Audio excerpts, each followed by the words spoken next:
Gastric సమస్యలతో బాధపడుతున్నారా? అయితే సంప్రదించండి హోమియోకేర్ ఇంటర్నేషనల్. రాక్షస ప్రభుత్వం పోయిన తర్వాత కలవటం సంతోషం. ఆ మాట ఇక్కడి నుంచి వస్తుందా, ఇక్కడి నుంచి వస్తుందా? మీరు జగన్మోహన్ రెడ్డి గారు మంచి ఫ్రెండ్స్. పాత జగన్ ఇప్పుడు ఉండే జగన్ సేమ్ కాదు. ఏంటి అప్పటికిప్పటికి తేడా? పాత Jagan was heart felt. But ఆ పాత జగన్మోహన్ రెడ్డి ఇన్ కేసు ఉండుంటే నాకు తెలిసి ఆయన కళ 30 సంవత్సరాల కళ నిజంగా అయి ఉండొచ్చు. అంత అహంకారము, అంత ఎంతో మందికి ఎమ్మెల్యేలు ఎంపీలను చేసిన క్రైమ్ చేసిన వాడిని కూడా ఎంపీ చేయగలుగుతాను. కాళ్ళు ఒత్తిన వాళ్ళని కూడా నేను. ఇప్పుడు సొంత బంధుత్వం ఉంది. అవన్నీ నేను లోపల జరిగినాయి తెలుసుకుంటే 12-14 ఎగ్జాంపుల్స్ జగన్ గారితో తప్పని ఎలా జడ్జ్ చేస్తారు మీరు? అవి తెలిసిన వాళ్ళకి అర్థమవుద్ది. జగన్మోహన్ రెడ్డి గారు పొరుగు నష్ట దావా వేస్తున్నారు. అవును, పత్రికల మీద. పొరుగు ఉంటే కదా నష్టం దావా వేసేదానికి. ఒక ఫ్రెండ్గా చెప్పండి, జగన్మోహన్ రెడ్డి గారు ముఖ్యమంత్రి అవుతారని నమ్మకం లేదు మీకు? మీకు దండం. నాలాంటి ఎవడన్నా చంద్రబాబు నాయుడు గారి సీట్లో ఈరోజు కూర్చొని ఉంటే 2 రోజులు పట్టదు జగన్మోహన్ రెడ్డికి నెక్స్ట్ 2-3 తరాలకు సరిపోయే కేసులు బుక్ చేసి జైల్లో పెట్టేదానికి. అన్ని తప్పులు. ఏ ఉద్దేశంతో చంద్రబాబు నాయుడు గారు మీకు సీడాప్ చైర్మన్గా మీకు బాధ్యతలు ఇచ్చారంటారు? నాకు కూడా అదే డౌట్ వచ్చింది first.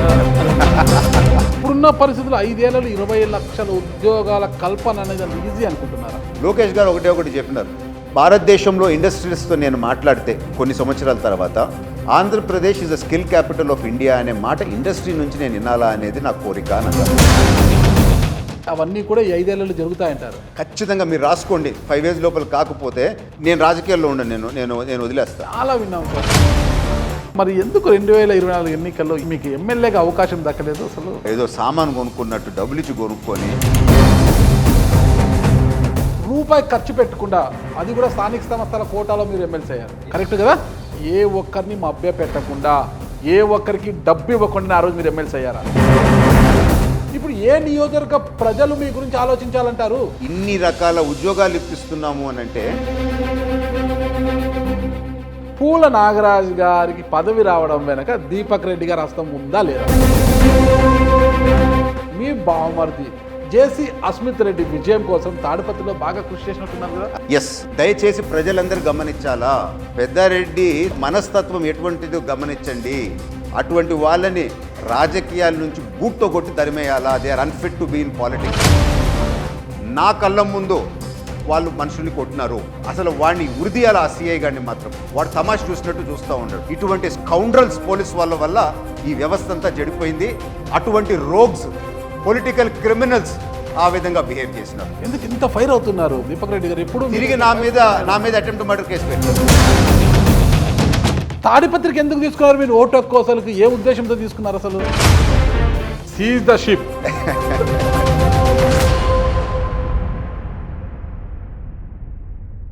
Welcome to Suman TV. నేను మీ నాగరాజ్ బైసిటీని. ఈరోజు ఈ ప్రోగ్రామ్ మనకు స్పాన్సర్ చేసింది ఎకో తేజస్ విద్యుత్ వాహనాల సంస్థ. ఇకపోతే ఈరోజు మన అతిథి ఏపీ సీడాప్ చైర్మన్, మాజీ ఎమ్మెల్సీ గుణపాటి దీపక్ రెడ్డి గారు. ప్రస్తుతం ఆయన ఇంటి ముందు ఉన్నాం మనము. ఆయన ఇంట్లోకి వెళ్ళిన తర్వాత ఆయన టీడీపీలో ఆయన జర్నీ గురించి, సీడాప్ చైర్మన్గా బాధ్యతలు చేపట్టిన తర్వాత ఆయన ఉపాధి అవకాశాలు, యువత ఉపాధి కల్పన కోసం ఎలాంటి కార్యాచరణ రూపొందించుకున్నారు ఏంటన్న పూర్తి వివరాలు కూడా ఇంటర్వ్యూలో తెలుసుకుంటాం.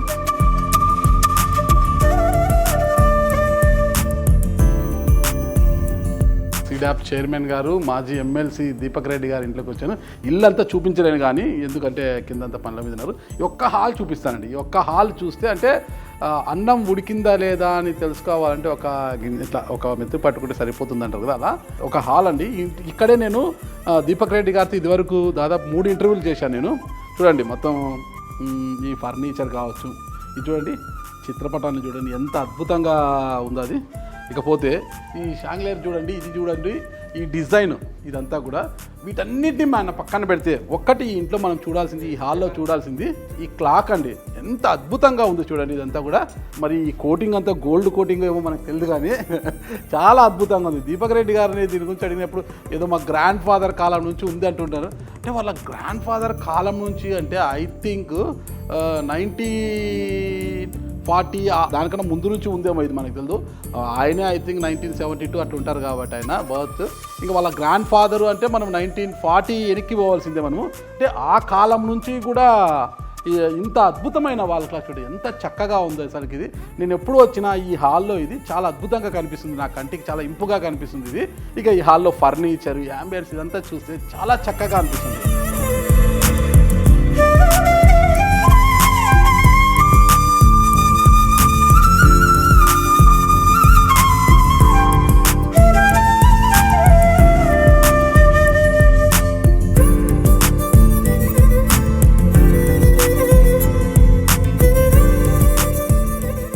దీనంతా చూస్తే మీకు అనిపిస్తుంది ఇంకా ఇల్లు ఎంత అద్భుతంగా ఉంటుందో అనేసి.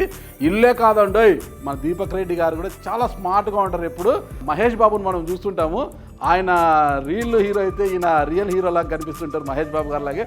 ఎక్కడ కూడా ఇంచు కూడా తగ్గర, ఆయన అంత స్టైలిష్గా చాలా అంటే సింపుల్గానే స్టైల్గా కనిపిస్తారు, చాలా అందంగా కనిపిస్తారు. ఆ దీపక్ రెడ్డి గారితో అడిగి, ఆయన కూడా యువకులేనండి, అలాంటి యువకులకు ఉపాధి ఉద్యోగ అవకాశాలు కల్పించే బాధ్యత ముఖ్యమంత్రి అంటే కూటమి ముఖ్యమంత్రి చంద్రబాబు నాయుడు గారు ఆయన భుజస్కంధాలపై పెట్టారు. ఆయన అడిగి వివరాలు తెలుసుకుంటాం మనము. మొత్తంగా 5 ఏళ్ల కాలంలో ఎన్ని ఉద్యోగ అవకాశాలు కల్పించబోతున్నారు ఏంటి అనేది కూడా, అంటే పరిశ్రమలకు కూడా స్కిల్తో కూడుకున్న యువతను ఎంతమందిని అందించబోతున్నారు అనేది కూడా పూర్తి వివరాలు ఆయన అడిగి తెలుసుకుంటాం. సార్ నమస్తే సార్. నమస్కారం అండి. బాగున్నారు కదా? Most welcome. చాలా రోజుల తర్వాత చాలా రోజుల తర్వాత ఇదే హాల్లో రాక్షస ప్రభుత్వం పోయిన తర్వాత సంతోషం. రాక్షస ప్రభుత్వమా? అది ఎక్కడ ఉంది సార్? జగన్మోహన్ రెడ్డి గారి ఓకే ఓకే. మరి నాకు భయమైంది, రాక్షస ప్రభుత్వం అంటే ఎక్కడ బాధ అంటే జగన్మోహన్ రెడ్డి గారి ప్రభుత్వం మీకు అలా కనిపిస్తుందా? నాకు కాదు, మొత్తం ఆంధ్ర రాష్ట్రంలో ఉండే వాళ్ళందరికీ ఆ విధంగా కనిపించింది. కనిపించే దాన్ని సాగనంపినారని చెప్పి మాత్రం ఖచ్చితంగా నేను నమ్ముతాను. మీరు నాకు ఒక విషయం క్లారిటీ అలా మనస్ఫూర్తిగా, అంటే మీరు రాక్షస ప్రభుత్వం అని ఆ మాట ఇక్కడి నుంచి వస్తుందా ఇక్కడి నుంచి వస్తుందా? ఖచ్చితంగా అది నేను సిన్సియర్గానే చెప్తున్నాను. ఎందుకు అని మీరు జగన్మోహన్ రెడ్డి గారు మంచి ఫ్రెండ్స్, క్లాస్మేట్స్ అన్న. ఐ థింక్ మీరు 1 year జూనియర్ మీకు. ఆయన హెచ్పిఎస్ నుంచి మీరు మంచి ఫ్రెండ్స్. పాత రోజులు అంటే పాత జగన్ ఇప్పుడు ఉండే జగన్ సేమ్ కాదు. ఏంటి అప్పటికి ఇప్పటికి తేడా? పాత Jagan was heart felt friend అనే టైప్ మనిషి, కానీ ఇప్పుడుండే జగన్ ఆ హ్యూమన్ ఫీలింగ్స్ అనేది లేదు. ఆయన అంటే ఒక డిఫరెంట్ లెవెల్లోకి వెళ్ళిపోయినారు. ఎలా ఉండేవారు స్కూలింగ్ లో అంతా మీతో ఒక ఫ్రెండ్ గా ఎలా ఉండేవారు? ఒక చిన్న ఇన్సిడెంట్ ఏదో జరిగిందండి. నాకు మైదుకూరులో కన్స్ట్రక్షన్ ఫాదర్ చేస్తూ ఉండేవారు, కెనాల్ వర్క్. సో నేను ఒకసారి అడుగు పోయినప్పుడు ఒక ఫ్యాక్షనిస్ట్ మా క్యాంప్ మీద దాడి చేశారు. సో అప్పుడు జగన్మోహన్ రెడ్డి వాళ్ళని పిలిపించి, ఎందుకంటే వాళ్ళ పేర్లు కూడా, జగన్మోహన్ రెడ్డి వాళ్ళని పిలిపించి దీపక్ నా ఫ్రెండ్, వాళ్ళ దగ్గరికి పోవద్దు అని అంటే జగన్ పైకి కూడా ఎదురు మాట్లాడాడు. సో 300 మందిని నాతో పాటు మా క్యాంప్లో 3 నెలలు పెట్టినాడు Jagan. That is old Jagan, heart felt Jagan. అంటే అప్పుడు వయసు ఎంత అయింది? దిస్ వాజ్ అరౌండ్ 98లో అండి, 98 ఆ టైంలో. సో అటువంటి మనస్తత్వం అప్పుడు ఉండేది. అంటే ఫ్రెండ్స్ అన్న ఒక రిలేషన్షిప్కి వాల్యూ ఇచ్చేవాడు. కానీ నాకు తెలిసి జైల్లో పోయిన తర్వాత ఆ హ్యూమన్ ఇవన్నీ వదిలేసాడు అనుకుంటా, ఎందుకంటే ఆయన అనుభవించింది జైల్లో.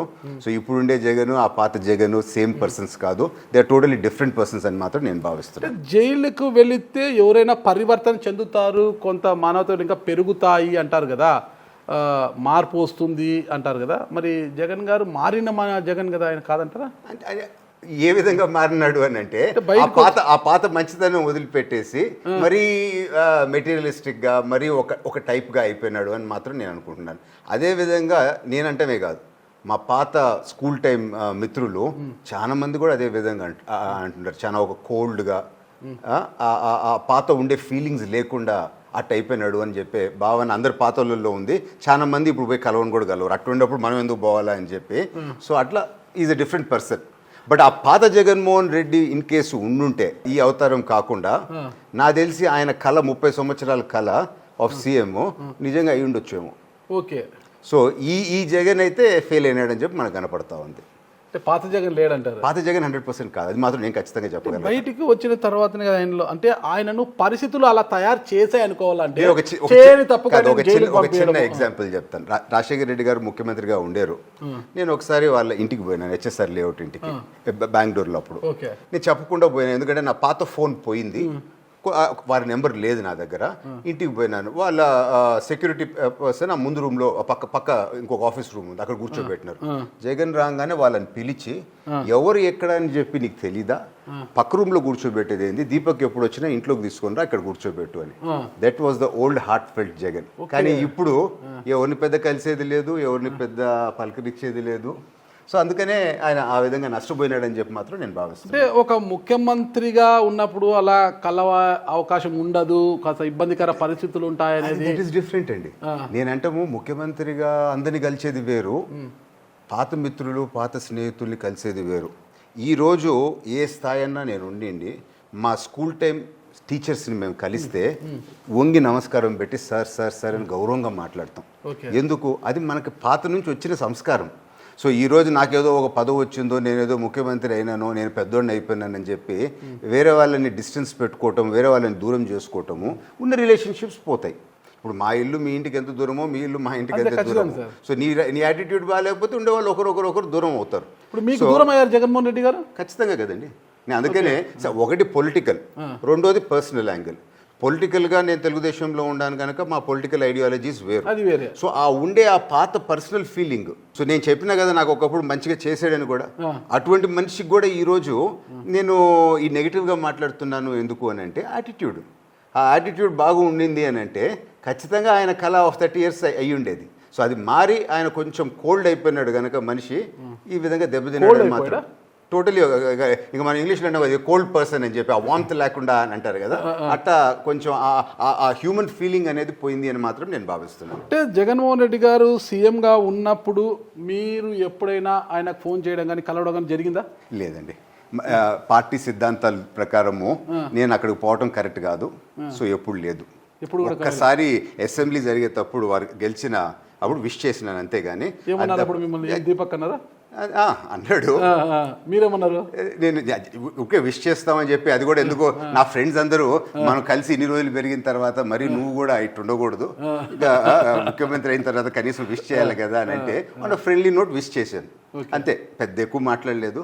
సో ఇదే కోల్డ్ యాటిట్యూడ్. సంభాషణ విష్ చేశారు మీరు? సార్ అని విష్ చేశారా? ఎందుకు చేస్తాను, జగన్ నేను అంటాను. సార్ కలిసి పెరిగిన తర్వాత చంద్రబాబు గారిని అంటాం, ఎందుకంటే ఆ వయసు ఆ ముందు నుంచి అట్టు ఉంది కనుక. మేము కలిసి ఒకరొకరు పేర్లు పిలుచుకొని పెరిగిన వాళ్ళమి. అట్లాంటివి అయితే నేను చేయలేదండి. కానీ ఇక్కడ మనం ఒకటి గమనించాలి, సాయి ప్రతాప్ గారు రాజశేఖర రెడ్డి గారు మంచి ఫ్రెండ్స్ అండి, వాళ్ళిద్దరు కూడా క్లాస్మేట్స్, మంచి ఫ్రెండ్స్. అయితే సాయి ప్రతాప్ గారు నలుగురులో ఉన్నప్పుడు ఆఫీస్లో గురించి సార్ వైఎస్ఆర్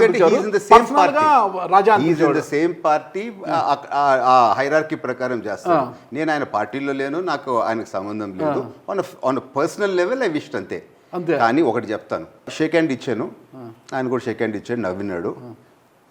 రూమ్ బయటకు వస్తా ఉంటే నేను 4 అడుగులు పట్టుకొని నడిచినాడు. నాకు అక్కడ అదే నచ్చలే. అంటే కలిసి పెరిగినాము, మా క్లోజ్నెస్కి ఏమీ పెద్ద మాట్లాడలేదా అని చెప్పి నేను బాధపడి అసలు నేను రావటమే తప్పైందని నా మనసులో నేను అనుకుంటున్నాను. నలుగురు నడిచాడు మీ చేయి పట్టుకుని అంతే.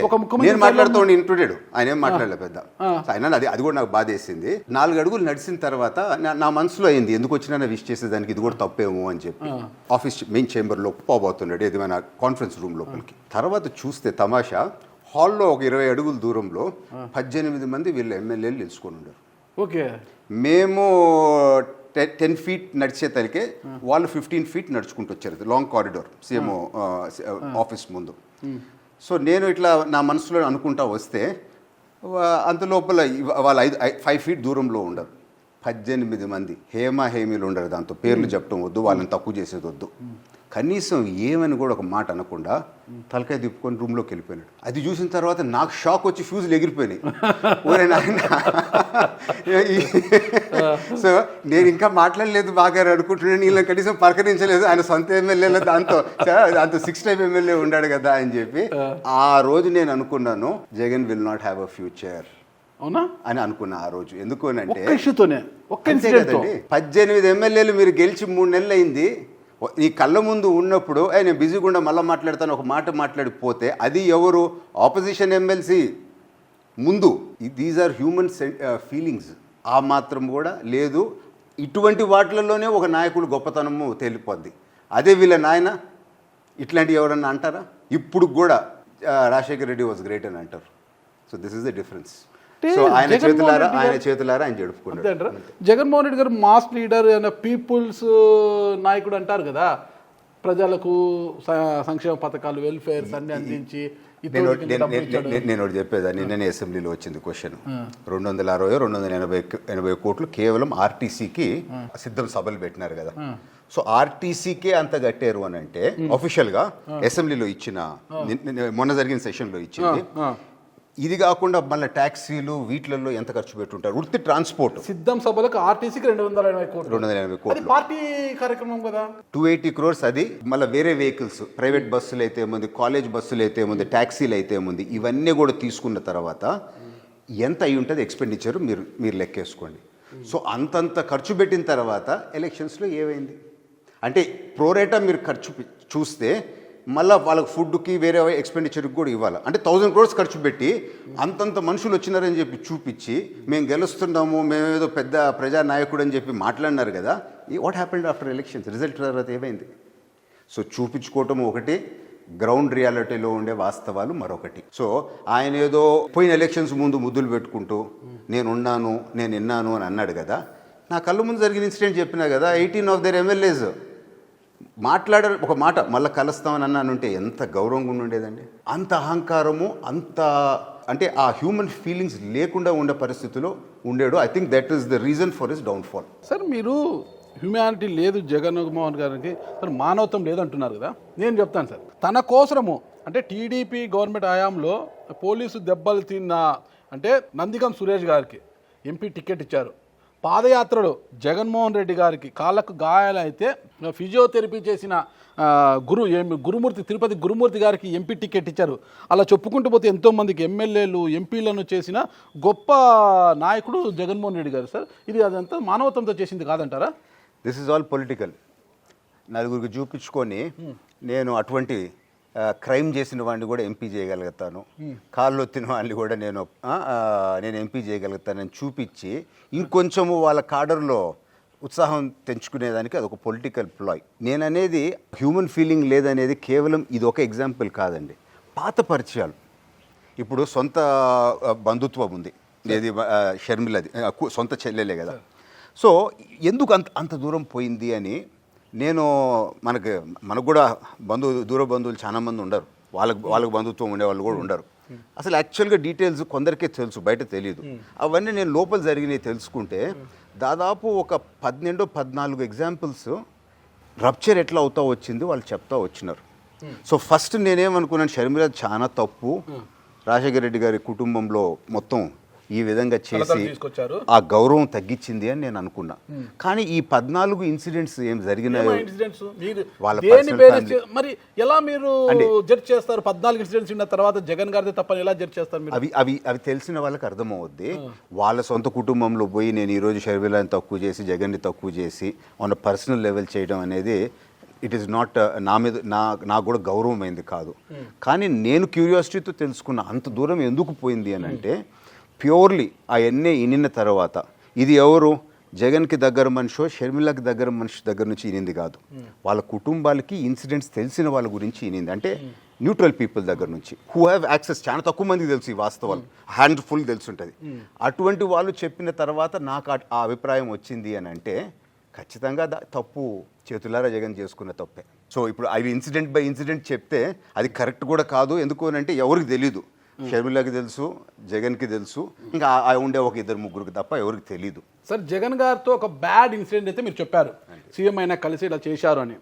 ఒక గుడ్ ఇన్సిడెంట్ చెప్పండి, మీకు గుర్తుండిపోయి ఒక ఇన్సిడెంట్ చెప్పండి. స్టూడెంట్ లైఫ్ నుంచి కూడా చైల్డ్హుడ్ నుంచి కూడా మీరు ఫ్రెండ్స్ కదా, ఇది నేను మర్చిపోలేను జగన్లో, ఆయన చేసిన సాయం కావచ్చు, ఆయన చూపిన చొరవ కావచ్చు, నేను మర్చిపోలేను ఒకటి చెప్పండి. నేను చెప్పినా కదా, మా father was a contractor. So Mydukur దగ్గర ఏదో కెనాల్ మోడర్నైజేషన్ వర్క్ చేస్తున్నప్పుడు అక్కడ ఎవరో ఒక ఫ్యాక్షనిస్ట్ మా మీద దాడి చేస్తే, నా క్యాంప్ మీద దాడి చేస్తే నేను జగన్కి చెప్పిన, ఇట్లా మీ ఏరియాకి వచ్చినాము, ఏంది ఇదంతా. అప్పుడు మాకు అలవాటు లేదు ఇట్లా జరగద్దని చెప్పి. సో దాదాపు 300 మంది జగన్ దగ్గర ఉండే వాళ్ళ ఫాలోవర్స్ దీపక్ నా మనిషి అని చెప్పి తెచ్చిపెట్టినాడు. అది చాలా గ్రేట్ క్వాలిటీ, 100% దాన్ని ఒప్పుకోవచ్చు. అట్లా ఎవరు చేయరు. దాదాపు 3 నెలల దాకా 300 మందిని నాతో పెట్టినాడు అని అంటే అది చాలా గొప్ప క్వాలిటీనే. సో అది ఎప్పటికీ నేను మర్చిపోలేదు. ఫుడ్ మీరు పెట్టారా ఆయన పెట్టాడా? మన దగ్గర ఉన్నాడు మనం చూసుకోవాలి, బట్ పంపించినాడు. పంపించడం గొప్పతనం కదండి, పంపించడం గొప్పతనం. తర్వాత వాళ్ళ ఫాలోవర్స్ అందరికి చాలా మందికి కాంట్రాక్ట్స్, చిన్న చిన్న వర్క్స్ అవన్నీ కూడా ఇచ్చినాము. So it was mutual. But అటువంటి స్టెప్ తీసుకొని అంత హార్ట్ఫెల్ట్ మనిషి ఈ రోజు ఇట్లా మారినాడు అని అంటే దెర్ ఇస్ అ డిఫరెన్స్. మీకోసము ఆ రోజులోనే 300 మందిని పంపించి మీకు ఒక రక్షణ వలయంగా చేసిన జగన్మోహన్ రెడ్డి గారిని కాదని మరి టీడీపీలోకి ఎందుకు పోయినారు మీరు? మన పర్సనల్ లెవెల్ మాట్లాడదలుచుకోలేదు. రాజకీయాల్లో ఉండే ఈ కరప్షన్ లెవెల్, ఫైనాన్షియల్ లెవెల్స్ ఇవన్నీ మాకు తెలుసు. సో ఇప్పుడు వాళ్ళ కుటుంబము కరప్షన్ అవన్నీ కూడా నేను మాట్లాడదలుచుకోలేదు. సో వాళ్ళు ఎక్కడి నుంచి స్టార్ట్ అయినారు, ఇప్పుడు ఎక్కడ ఉండరు నాకు చాలా దగ్గర నుంచి తెలుసు. సో నాకేమనిపించింది అని అంటే రాజకీయాల్లో to some degree of honesty ఉండాలా. ఆ విధంగా కరప్షన్ ఆ విధంగా చేయటం అనేది కరెక్ట్ కాదు. చంద్రబాబు నాయుడు గారు అయితే కరెక్ట్ అయిన నాయకుడు. ఎందుకు అని అంటే ఆ విధమైన గ్రీడ్ అనేది లేదు. కొంచెం సమాజము రాష్ట్రం గురించి ఆలోచిస్తారు అని నేను గట్టిగా నమ్మిన వాడిని కనుక నేను తెలుగుదేశంలో చేరినాను. చంద్రబాబు నాయుడు గారిని మా బాస్ లాగా యాక్సెప్ట్ చేసినాను. సో రాజశేఖర రెడ్డి గారిని మీరు చూడలేదా? అంటే నేను పాలిటిక్స్లోకి వచ్చే టైంకి రాజశేఖర రెడ్డి గారు చనిపోయినారు. ఆయన తనయుడే రాజకీయ లక్షణాలు పునికి పుచ్చుకొని ఉన్న నాయకుడే జగన్మోహన్ రెడ్డి గారని మీరు ఎందుకు గ్రహించలేదు? నేను అదే చెప్తున్నాను కదా, పాత జగన్ ఒక విధంగా రాజశేఖర రెడ్డి గారి కన్నా కూడా ఒక స్టెప్ మంచోడే, కానీ మారిపోయినాడు. అంటే సీఎం అయ్యేంత వరకు మీరు ఆయన నడవలేదు. లేదు, నా ఉద్దేశం ఏంటంటే జైలుకు పోయి వచ్చిన తర్వాత ఆ సర్కమ్స్టాన్సెస్ చూసిన తర్వాత వారు మారినారు అని నాకు అనిపిస్తూ ఉంది. అంటే ఆ కష్టాలు అవి చూసిన తర్వాత జైలుకు పోయి వచ్చిన తర్వాత ఎవరన్నా పోయి వచ్చిన వాళ్ళకి అర్థం అవుద్ది అది ఒక అది ఇటో అటో మారద్ది పర్సనల్. చంద్రబాబు నాయుడు గారిని ఇప్పుడు మనం చూస్తున్నాము, ఆయన కూడా ఊరికే ఆయన అక్రమ కేసులు బనాయించి 53 రోజుల పాటు జైలుకు పంపించారని అందరూ ఆరోపిస్తుంటారు. ఆయన జైలుకు వచ్చిన తర్వాత ఆయనలో కసి కన్నా ఇంకా మానవత్వం ఇంకా పెరిగిపోయిందంట. 100%. మీరు చూస్తే పాత చంద్రబాబు నాయుడు గారికి ఇప్పుడు చంద్రబాబు నాయుడు గారికి కొంచెం తేడా ఉంది, చాలా తేడా ఉంది. ఎవరన్నా 1-2 తప్పులు మా వాళ్ళల్లో కూడా బయటపడితే కూడా పాత చంద్రబాబు నాయుడు గారు అయితే అసలు రాయల్గా మిలిటరీ సిస్టమ్ రకంగా తిట్టి చేశారు. ఇప్పుడైతే కూర్చోబెట్టి వాళ్ళకి చెప్పి అర్థం చేయించి, సో ఆ degree of sympathy and soft handed కొంచెం మానవత్వంతో ముందుకు పోవాలా అని చెప్పి. పాత చంద్రబాబు నాయుడు గారు పెద్ద నవ్వేది కాదు, ఇప్పుడు చంద్రబాబు నాయుడు గారు నవ్వుతుండరు, మంచి హ్యూమరస్గా జోక్స్ కూడా వేస్తూ ఉండరు. So he's a different person. And వారు చూసిన కష్టాల తర్వాత ఎట్లా 60 దేశాల పైన మన తెలుగు వాళ్ళు రోడ్డుపైకి వచ్చి ఆయనకు సపోర్ట్గా నిలిచారో అది వారి గుండె నిజంగా టచ్ చేసింది. టచ్ చేసి ఈ last phase of my political life నేను నిజంగా నా వంతు నేను మంచి చేసి పోవాలా అని ఒక నిశ్చయం చేసుకొని ఆ సంకల్పంతో ముందుకు పోతున్నారు అని మాత్రం నాకు అనిపిస్తూ ఉంది. గతంలో అంటే యువగలం పాదయాత్రకు ముందు, యువగలం పాదయాత్ర తర్వాత లోకేష్ గారిలో కూడా చాలా మార్పు కనిపిస్తుంది. అంటే ఆయన వాక్చాతుర్యం పెరిగింది, రాజకీయాల మీద పట్టు పెరిగింది, సబ్జెక్ట్ మీద చాలా అనర్గళంగా మాట్లాడుతున్నారు కదా, చాలా అనర్గళంగా మాట్లాడుతున్నారు ఆయన. ఎలా అనిపిస్తుంది అసలు మీకు పాత లోకేష్ గారికి ఇప్పటి లోకేష్కి? నాకైతే 100% ట్రాన్స్ఫర్మేషన్ కనపడుతూ ఉంది. ఒక 2 ఇన్సిడెంట్స్ నేను చెప్పాలండి. జనరల్గా అందరూ లోకేష్ గారిని కొందరేమో తక్కువ చేసి మాట్లాడతారు, అది గతం. సో నేను ఒక ఇన్సిడెంట్ చెప్తాను. ఈ 3 క్యాపిటల్ బిల్ ఫైట్ అయ్యేటప్పుడు లెజిస్లేటివ్ కౌన్సిల్లోనే కదా జరిగింది. అసలు మేము అరిచి అరిచి అరిచి అలసిపోయి రాత్రి ఒకరోజు 9:30 దాకా జరిగింది. ఎవరిలో అందరు కొంచెం వయసు ఉండే వాళ్ళు ఎమ్మెల్సీలు ఇంకా ఇంటికి పోతాం అనే టైంలో 10 గంటలకి ఉండమని చెప్పి లోకేష్ గారు అందరితో ఇంకొంచెము మీరు రేపటి సెషన్కి మనం ప్రిపేర్ కావాలా, ఈ టాపిక్స్ డిస్కస్ చేయాలా అని చెప్పి నైట్ 10 o'clockకి అందరినీ కూర్చోబెట్టి these are the points to read and these are the points to prepare అని అన్నారు. సో ఆల్మోస్ట్ అందరిలో ఇంకా ఎనర్జీ లేని పరిస్థితిలో కూడా వారు వచ్చి he stood and said we have to again do tomorrow another day, tomorrow prepare కావాలని. అంటే ఎంత గ్రేట్ స్ట్రెంగ్త్ ఉండాలా అనేది ఒకటి. పాదయాత్రలో అయితే నేను చూశాను కదా, ప్రతిరోజు ఆ ఫస్ట్ 1 month అయితే దిన గండంలాగా అడుగు కష్టంలాగా ఏ విధంగా పోలీసు అడ్డుకుంటుండారో నాకు తెలిసి వేరే ఎవరున్నా కానీ అది చేయలేకపోయి ఉండేవారు. ఒకటి డిసైడ్ అయినారు, ఇది 100% చేయాలా, నన్ను జైల్లో వేసినా పర్వాలేదు అని చెప్పి పూర్తిగా తెగించి అంత విల్ పవర్తో ముందుకు పోయినారు. నేను ఉండేను కదా, చూస్తున్నాను. మాలాంటి వాళ్ళకి ఇప్పుడు కొంచెం ఒక రిలేటివ్గా ఫిట్గానే ఉన్నాను, నాకు నడిచేదే కష్టం ఉంటే వారు నడవాలా, ప్రజల సమస్యలు వినాలా, ఆ సమస్యలకి కరెక్ట్గా ఏమి ఆన్సర్ చెప్పాలో చెప్పాలా, మళ్ళీ మీటింగ్స్లో స్పెసిఫిక్ మీటింగ్స్ ఆ సబ్జెక్ట్లో ప్రిపేర్ కావాలా. సో అంత ఈజీ కాదండి. So it is a remarkable task. ఆ శ్రమ ఆయన అనుభవించి ఈరోజు ముందుకు వచ్చినాడు అని అంటే he's readymade CM material.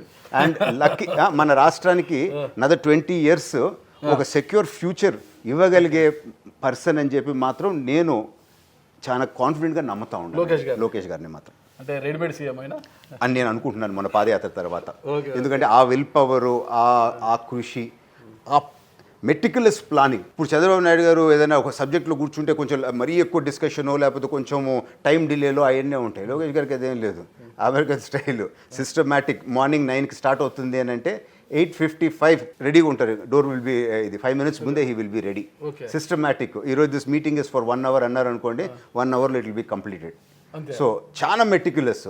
And కొన్నిసార్లు రాజకీయాల్లో మీరు చూడండి, మీరు ఏదైనా నన్ను అడుగుతారు, నేను చేయలేను. ఫర్ ఎగ్జాంపుల్ వేరే నాయకుడు చూస్తాము అని అంటారు. లోకేష్ గారు అట్లా లేదు, ఎస్ ఆర్ నో.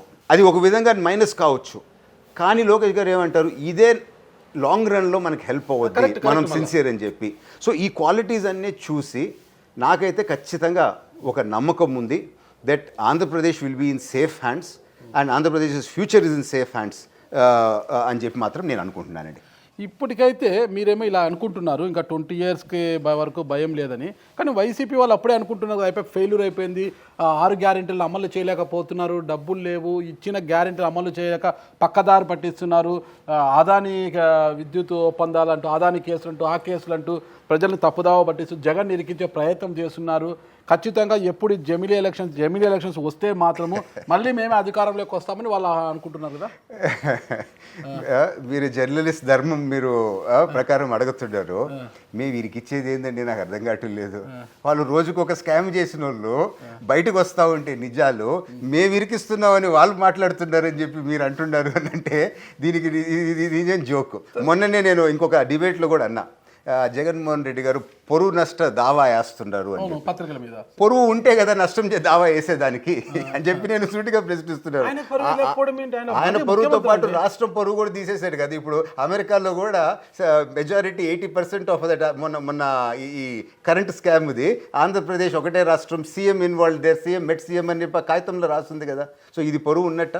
సెక్యూ ఒప్పందానికి మాకు సంబంధం ఏంటి అంటున్నారు కదా, అదంతా కేంద్రం చూసుకోవాలి కదా అంటున్నారు కదా. ఆ అగ్రిమెంట్ యాక్చువల్గా చాలా రోజుల నుంచి ఉండింది, కానీ చేయలే వేరే వాళ్ళు ఎవరు. ఎప్పుడు జగన్మోహన్ రెడ్డి గారు చేయటం మొదలు పెట్టినారో అప్పటి నుంచే వేరే స్టేట్స్ కూడా నెక్స్ట్ చేసాయి. సో ఇది చూపించుకొని వాళ్ళు వేరే దగ్గర కూడా చేసుకున్నారు. ఆ టైంలో గుజరాత్లో జరిగిన ఒక అగ్రిమెంట్ 10 months ముందు 199కి జరిగింది, ఇది 249కి చేశారు.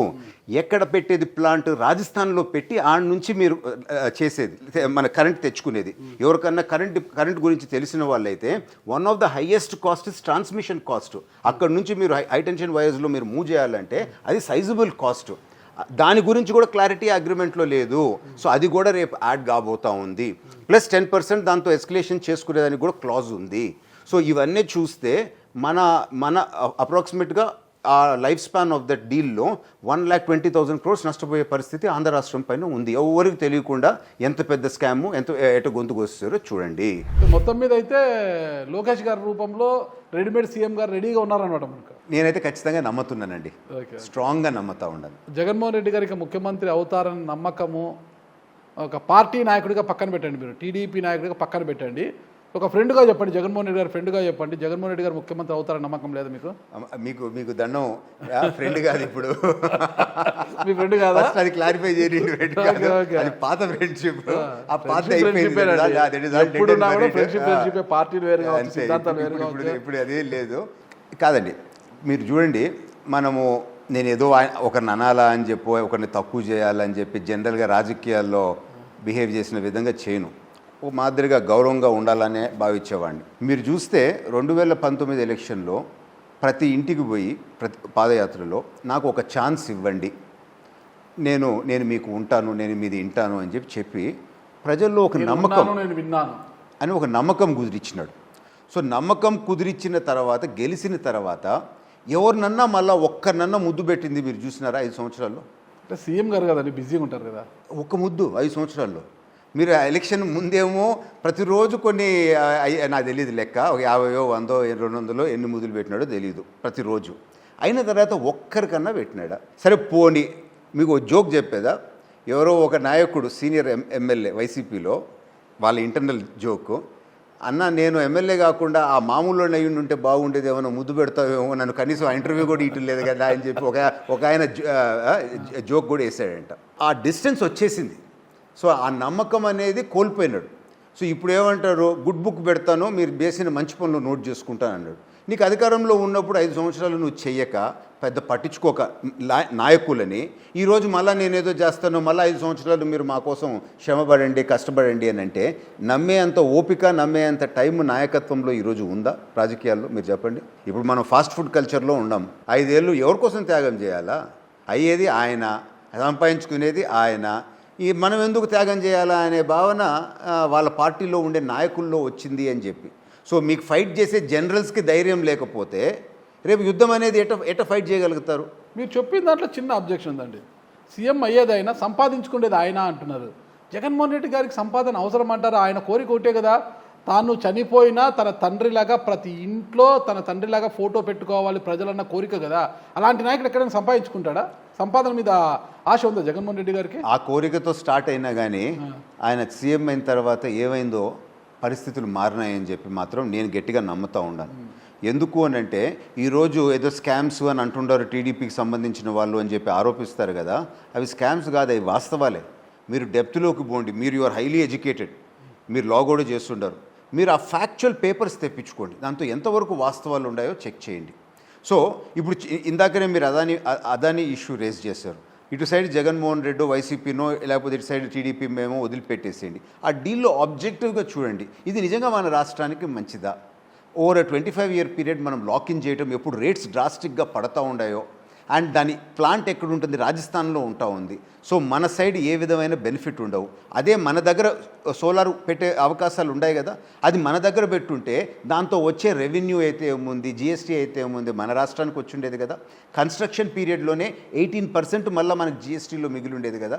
ఇవన్నీ చూస్తుంటే లాంగ్ టర్మ్ మనకే ఉండేది. ఇట్లా ప్రతి ఆస్పెక్ట్లో ఈరోజు ఇళ్ల స్థలాల్లో మీరు చూడండి, కొన్ని వేల కోట్లు దోచేశారు వాళ్ళు జగన్మోహన్ రెడ్డి టైంలో. ఎన్ని దానికి ఈరోజు గ్రౌండ్ అయినాయి, ఏ రేటు కొన్నారు? నేనేమన్ను, మీకు వైసీపీలో కూడా ఎమ్మెల్యేలతో పరిచయం ఉంది కదా, మీరు అడగండి పోయి ఏ రేటుకి కొన్నారు అంటే. మీరు వాళ్ళని అడగబాకండి, మీ పక్క కాన్స్టిట్యున్సీలు ఎట్ట చేసినారంటే మీకు వాస్తవాలు తెలిసిపోతాయి. వాళ్ళకి పోయి ఇక్కడ ఏం చేసినారో అడగండి, మీకు తెలిసిపోతాయి. వాళ్ళు 2 లక్షలు 4 లక్షలు కొని 60 లక్షలు గవర్నమెంట్ దగ్గర తీసుకున్న కేసులు ఎన్ని ఉన్నాయి? జగన్మోహన్ రెడ్డి గారు లిక్కర్ది మీకు ఒక ఎగ్జాంపుల్ ఇస్తాను. మీరు ఏం చేయలేదు అని అంటారు కదా, లిక్కర్ కంపెనీస్కి అన్నీ లాక్కున్నారు, వీళ్ళ సిండికేటు, వీళ్ళ కార్టెలు లాక్కొని వాళ్ళని జాబ్ రేట్ అంటే కూలి పని అంటే 11 రూపాయలు 16 రూపాయలు పర్ బాటిల్ వాళ్ళు తయారు చేసి ఇచ్చేటట్టు, అది వీళ్ళకి బ్యాక్ టు బ్యాక్ వీళ్ళకి ఇస్తారు, వీళ్ళేమో గవర్నమెంట్కి సప్లై. ఎంత దాదాపు 11 to 12 times మార్జిన్. మేము ఎందుకు మీరు ఎప్పుడు చెక్తో చేయాలి పేమెంట్ అని అంటే వాళ్ళు ఎందుకు ఒప్పుకునే వాళ్ళు కాదో, లిక్కర్లో ఏంటంటే 10 to 11 to 12 times ఉంటుందండి యాక్చువల్ బాటిలింగ్ కాస్ట్లో. దాంతో 9 to 10 times మీకు గవర్నమెంట్కి కట్టే ట్యాక్సెసే. సో మీరు ఒక బాటిల్ మీరు ఇల్లీగల్గా ట్యాక్స్ కట్టకుండా అమ్మితే రూపాయికి 11 రూపాయలు మిగులుతుంది లిక్కర్లో. సో పాత రోజుల్లో దీన్ని ఇండస్ట్రీలో సెకండ్స్ అని చెప్పి కొందరు ఇండస్ట్రియలిస్ట్ చేసేవాళ్ళు. ఇప్పుడు సెకండ్స్ ఒక 20 to 30% ఇండస్ట్రియల్ లెవెల్లో, మొత్తం రాష్ట్ర లెవెల్లో వీళ్ళే చేసినారు. అంటే ఎన్ని వేల కోట్లు దోచేస్తుంటారో మీరు చూడండి. చంద్రబాబు నాయుడు గారు యాక్చువల్గా చాలా మంచోడు. నాలాంటోడు ఎవడన్నా చంద్రబాబు నాయుడు గారి సీట్లో ఈరోజు కూర్చొని ఉంటే 2 రోజులు పట్టదు జగన్మోహన్ రెడ్డికి నెక్స్ట్ 2-3 తరాలకు సరిపోయే కేసులు బుక్ చేసి జైల్లో పెట్టేదానికి. అన్ని తప్పులు చేస్తుంటారు, అన్ని తప్పులు. వారానికి ఒకటి వస్తుంది బయటికి. చంద్రబాబు నాయుడు గారు అసలు ఇప్పుడు నేను మా పార్టీలో నేను ఏదో ఒక మంచి పదవిలో ఉన్నాను, కంటిన్యూగా మా వాళ్ళు వచ్చి నా దగ్గర కంప్లైంట్, ఏందన్నా యాక్షన్ ఇంకా తీసుకోకుండా, ఏందన్నా ఇంకా జగన్ని జైలుకి పంపించకుండా, కొడాలి నాన్నిని ఆ బట్టలన్నీ ఇప్పేసి అండర్వేర్ పైన వీధిలో నడిపించకుండా ఏందన్నా, ఆ వంశీని వదలటం ఏందన్నా, అంత కోపంలో మా కాడరు ఉండరు, సఫర్ అయ్యి ఉండరు. ఇంత ఇన్ని కేసులు ఉన్నా కానీ విండిక్టివ్గా పోయి ఇవన్నీ డెప్త్లోకి అగ్రెసివ్గా పోతే, నేను చెప్తున్నా కదా, నెక్స్ట్ 3 నుంచో 7 తరాల దాకా కన్విక్షన్స్ పడతాయి ఆయనకి. అన్ని తప్పులు వీళ్ళు చేస్తుండారు. చంద్రబాబు నాయుడు గారు డెవలప్మెంట్ అని చెప్పి ఫస్ట్ రాష్ట్రాన్ని సెటరేట్ చేస్తామని చెప్పి ఇంకా అంత గట్టిగా పోవటం లేదేమో అని చెప్పి నాకు అనిపిస్తూ ఉంది. కానీ తప్పులు మాత్రం మన ఉన్నాయి. సింపుల్ అండి, నారాజు గారు నేను ఛాలెంజ్ చేస్తూ ఉన్నాను లిక్కర్ ఇష్యూలోనే. మీరు ఆ కంపెనీలకు పోండి, ఎక్కడెక్కడ వీళ్ళు బాటిలింగ్ చేస్తున్నారో లిక్కర్ బాటిల్ మీకు రావాలా అని అంటే మీకు ఆల్కహాల్ కావాలి, దాంతో లేబుల్స్ కావాలా, బాటిల్స్ కావాలా, క్యాప్స్ కావాలా, దానికి సెక్యూరిటీస్ ఇది కావాలా, ఇంకా సపోర్టింగ్ ఇవన్నీ కావాలా. ఏ సప్లయర్స్ దగ్గర నుంచి అవి వస్తుంటాయో మీరు రేట్ చేయండి. క్లియర్గా మీకు సప్లై టు వీళ్ళు ఇచ్చిన దానికి మీకు మిస్ మ్యాచ్ ఆడే కనపడిపోద్ది. ఈ 7-8 ప్రోడక్ట్స్లో పెద్ద కష్టమేం కాదు, దొరికిపోతారు. ఈ విధంగా అన్ని దగ్గరలో దొరికిపోతారు. ఇప్పుడు మళ్ళీ ఆ భూముల ఇష్యూలో కూడా ఎవరెవరికి 5 లక్షలు ఇచ్చి 60 లక్షలకు అమ్ముండారో ఇళ్ళ సైట్లలో ఆ భూములు వాళ్ళ దగ్గరికి ఇప్పుడు పోండి. ఒరే నాయన మీకు 5 ఇచ్చినాడు, 60కి వాళ్ళు చేసుకున్నారు, ఆ 60 మీకే ఇస్తాం, మీరు వచ్చి చెప్పండి అని ఒక అమ్నిస్టీ లాగా పెడితే లైన్లో గట్టి చెప్పేస్తారు అందరూ, ఇదిగో మాకు ఇచ్చింది ఇంతే అని చెప్పి. ఇట్లా నిజంగా కూడా అన్ని స్కాములు జరిగినాయి. కానీ ఒక జగన్మోహన్ రెడ్డి అనో లేకపోతే ఒక టీడీపీ అనో కాదు, మన రాజకీయ వ్యవస్థే భ్రష్టు పట్టిపోయింది. అన్నీ మీకు చెప్పినా కదా ఇందాక, వాళ్ళ సిద్ధం సభలకి 1000 కోట్లు అప్రాక్సిమేట్ ఒక ఎక్స్పెండిచర్ యాడ్ నుంచి వచ్చినాయండి ఆ డబ్బులనే. ఆఫీషియల్గా మీరు ఇప్పుడు చెక్ చేసుకోండి, ఏపీఎస్ఆర్టీసీకి ఆఫీషియల్గా కట్టిన డబ్బులు ఎక్కడి నుంచి వచ్చినాయండి అనే డబ్బులు. వ్యవస్థ అంతా అట్టే అయిపోయింది. ఇక్కడ వచ్చి నేను నీతివంతుడిని చెప్పి ఎవరన్నా మాట్లాడతాం అనేది అది ప్రజల్ని ఇంకా ఎరువులను చేసినట్టు అని చెప్పి నేను భావిస్తున్నాను. అసలు ఏ లక్ష్యంతో ఏ ఉద్దేశంతో చంద్రబాబు నాయుడు గారు మీకు సీడాప్ చైర్మన్గా మీకు బాధ్యతలు ఇచ్చారంటారు? నాకు కూడా అదే డౌట్ వచ్చింది ఫస్ట్ ఇచ్చినప్పుడు. నాకెందుకు ఇచ్చినారు పెద్ద, నాకేదో వేరే కమిట్మెంట్ ఉంది, అది ఇప్పుడు కాదు కొన్ని రోజుల తర్వాత అవద్దులే అని నేను ఉండేను. తెలుగుదేశం పార్టీ ఆఫీస్లో కూర్చొని ప్రెస్ మీట్ పెట్టంగానే నేను పటావి కూర్చొని ప్రెస్ మీట్ పెడితే ఎవరో వచ్చి కంగ్రాచులేషన్స్ అన్నా అన్నాడు. ఏంది అని అంటే అనౌన్స్మెంట్ వచ్చింది అని. సో నాకు నిజంగా తెలియదు. నాకు తర్వాత చెక్ చేశాను ఎందుకు చంద్రబాబు నాయుడు గారు నాకు ఇది ఇచ్చినారు అని చెప్పి. చెక్ చేస్తే ఇది మనము 20 లక్షల ఉద్యోగాలు చేయాలనేది వీఆర్ రియలీ కమిటెడ్ అండ్ సిన్సియర్గా చేయాలి. మనము ఒక సెన్సిబుల్ పర్సన్ ఉండాలి, దీపక్ అయితే హ్యాండిల్ చేయగలుగుతారని నేను అంటున్నాను అని మా వాళ్ళ దగ్గర మాట్లాడినారు. అంటే ఆ డిస్కషన్లో జరిగింది అని చెప్పి. సో ఆ మాట నేను వినిన తర్వాత నా మీద ఎక్కడ లేని బాధ్యత నేను తీసుకున్నాను. ఎందుకంటే నేను ఏమైనా ఎంప్లాయ్మెంట్ ఎక్స్పర్ట్ని కూడా కాదు. ఆ ఒక్క నమ్మకము చంద్రబాబు నాయుడు గారు, లోకేష్ గారు నా మీద పెట్టుకున్నారు అని చెప్పి ఫస్ట్ డే ప్రమాణ స్వీకారం కాగానే ఇమీడియట్గా మీటింగ్ పెట్టుకున్నాం. ఇంకా అక్కడ నుంచి continue we are working in this team. ఈ 20 లక్షల్లో క్వాలిఫై అయిన వాళ్ళకి ఆబ్వియస్గా జాబ్స్ వస్తాయి. క్వాలిఫై కాని వాళ్ళకి ఎట్లా చేయాలా అని చెప్పి ఇయర్లీ 1 lakh పీపుల్ దాకా మేము ట్రైనింగ్ ఇచ్చి ప్లేస్మెంట్ 100% ప్లేస్మెంట్ చేయాలా అని చెప్పి ఒక ప్లాన్ మేము వచ్చాము. అంత స్కిల్డ్ అయినా అంటే మార్కెటింగ్ ఉద్యోగాలు, సేల్స్ మ్యాన్స్, సేల్స్ ప్రమోషన్స్, ఇలాంటి ఉద్యోగాలు అవన్నీ ఎవరు చేయలేరు కదా. అవన్నీ కూడా ఎస్ అండి. ఇలా స్కిల్డ్ ఉద్యోగాలు అయితే వాళ్ళకి లైఫ్ ఉంటుంది కదా. ఎస్. సో మేము చాలా ఇన్డెప్త్గా పోతూ ఉంటాం. అదే ఇంతకుముందు వైసీపీలో పోయిన విధంగా బాటిల్ లేదు. ఈ సీడాప్ సంస్థని పూర్తిగా నిర్వీర్యం చేసేసాడు జగన్మోహన్ రెడ్డి. 3 సంవత్సరాలు అక్కడ పనిచేసిన వాళ్ళకి, పనిచేసిన కాలేజెస్కి పేమెంట్స్ ఇవ్వలేదు. నేను చైర్మన్ అయ్యే టైంకి శాలరీస్ కూడా 3 months పైన సీడాప్లో లేవు. దాదాపు ఆ ఎన్రోల్మెంట్ అయిన వాళ్ళు కేవలం 1000 మంది కూడా లేరు. అంటే పీక్లో 28 వేలు చేసిన సీడాప్ 1000 మందికి పడిపోయి టోటల్గా నిర్వీర్యం చేస్తారు. అంటే ఉద్యోగాలు ఇవ్వాలా, పిల్లల్ని పట్టించుకోవాలనేది 1% కూడా వాళ్ళకి లేదు. నేను చైర్మన్గా టేక్ ఓవర్ చేసిన తర్వాత డీటెయిల్గా మా సంస్థలో ఉండే వాళ్ళందరితో మాట్లాడి all India skill sector councils వాళ్ళని, 38 స్కిల్ సెక్టర్ కౌన్సిల్స్ వాళ్ళని, ఇండియాలో టాప్ ఇండస్ట్రీస్ ఒక 50 కంపెనీని పిలిపించి అందరితో డీటెయిల్గా మాట్లాడి ఒక పక్కా ప్రణాళిక లోకేష్ గారు ఇచ్చిన గైడెన్స్ ప్రకారము ఒక ప్లాన్ చేసుకొని లోకేష్ గారి దగ్గరికి పోయినాను నేను లాస్ట్ వీకే. వారు ఇన్ ప్రిన్సిపల్ ఎస్ ఇటు చేయండి అని చెప్పి మాకు గైడెన్స్ ఇవ్వటం జరిగింది. సో బాగా క్వాలిఫికేషన్ చదువుకొని బాగుండే వాళ్ళకి ఉద్యోగాలు దొరికిపోతే అది ప్రాబ్లం లేదు.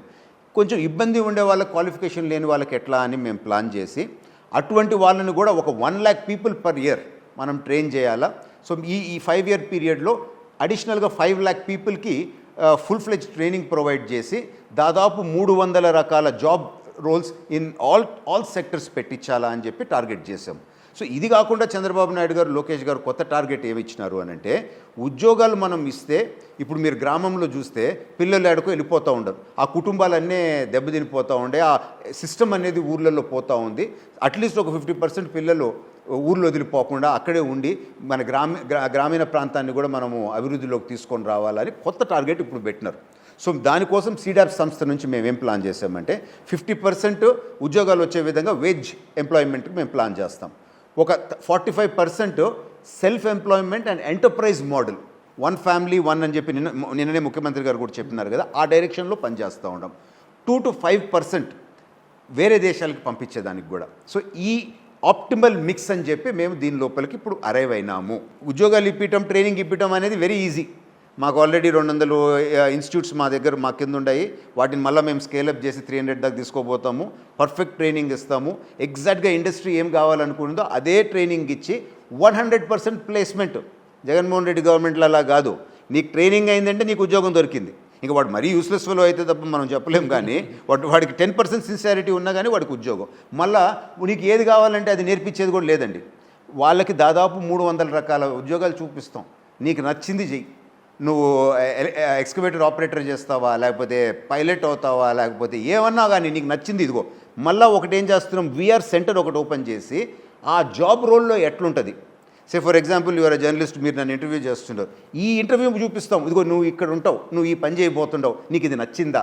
2 days కౌన్సిలింగ్ ఇచ్చి VRలో అన్న చూపిస్తాము, ప్రాక్టికల్గా ఫీల్డ్లోకి తీసుకోపోయినా చూపిస్తాము. ఆ స్టూడెంట్కి అది నచ్చిన తర్వాతనే ఆ ప్రోగ్రామ్ కంప్లీట్ చేసి ప్లేస్మెంట్ చేస్తాం. సో టోటల్గా కొత్త విధంగా ఆలోచిస్తున్నాం. సో ఇది ఈజీ, ఇది అవద్ది. ఎందుకంటే చంద్రబాబు నాయుడు గారి విజన్, లోకేష్ గారి డ్రైవ్ ప్రకారము మేమంతా ఎగ్జిక్యూట్ చేసే వాళ్ళం, ఎగ్జిక్యూట్ చేస్తాం. కానీ ఇక్కడ ఇంపార్టెంట్ ఆస్పెక్ట్ ఏంటి అని అంటే, రూరల్ ఎకానమీని పెంచాలా, ప్రజల కొనుగోలు శక్తిని పెంచాలా అని ఈ సెల్ఫ్ ఎంప్లాయ్మెంట్ అండ్ ఎంటర్ప్రైజ్ మోడల్లో ఇప్పుడు మేజర్ ఫోకస్ చేస్తూ ఉన్నాము. So hopefully in other 2 to 6 months ఒక ప్రాపర్ ప్లానింగ్తో మేము ముందుకు పోతే ఆంధ్రప్రదేశ్ రూరల్ ఎకానమీ రాబోయే రోజుల్లో మారిపోద్ది అని మాత్రం నేను చెప్తున్నాను.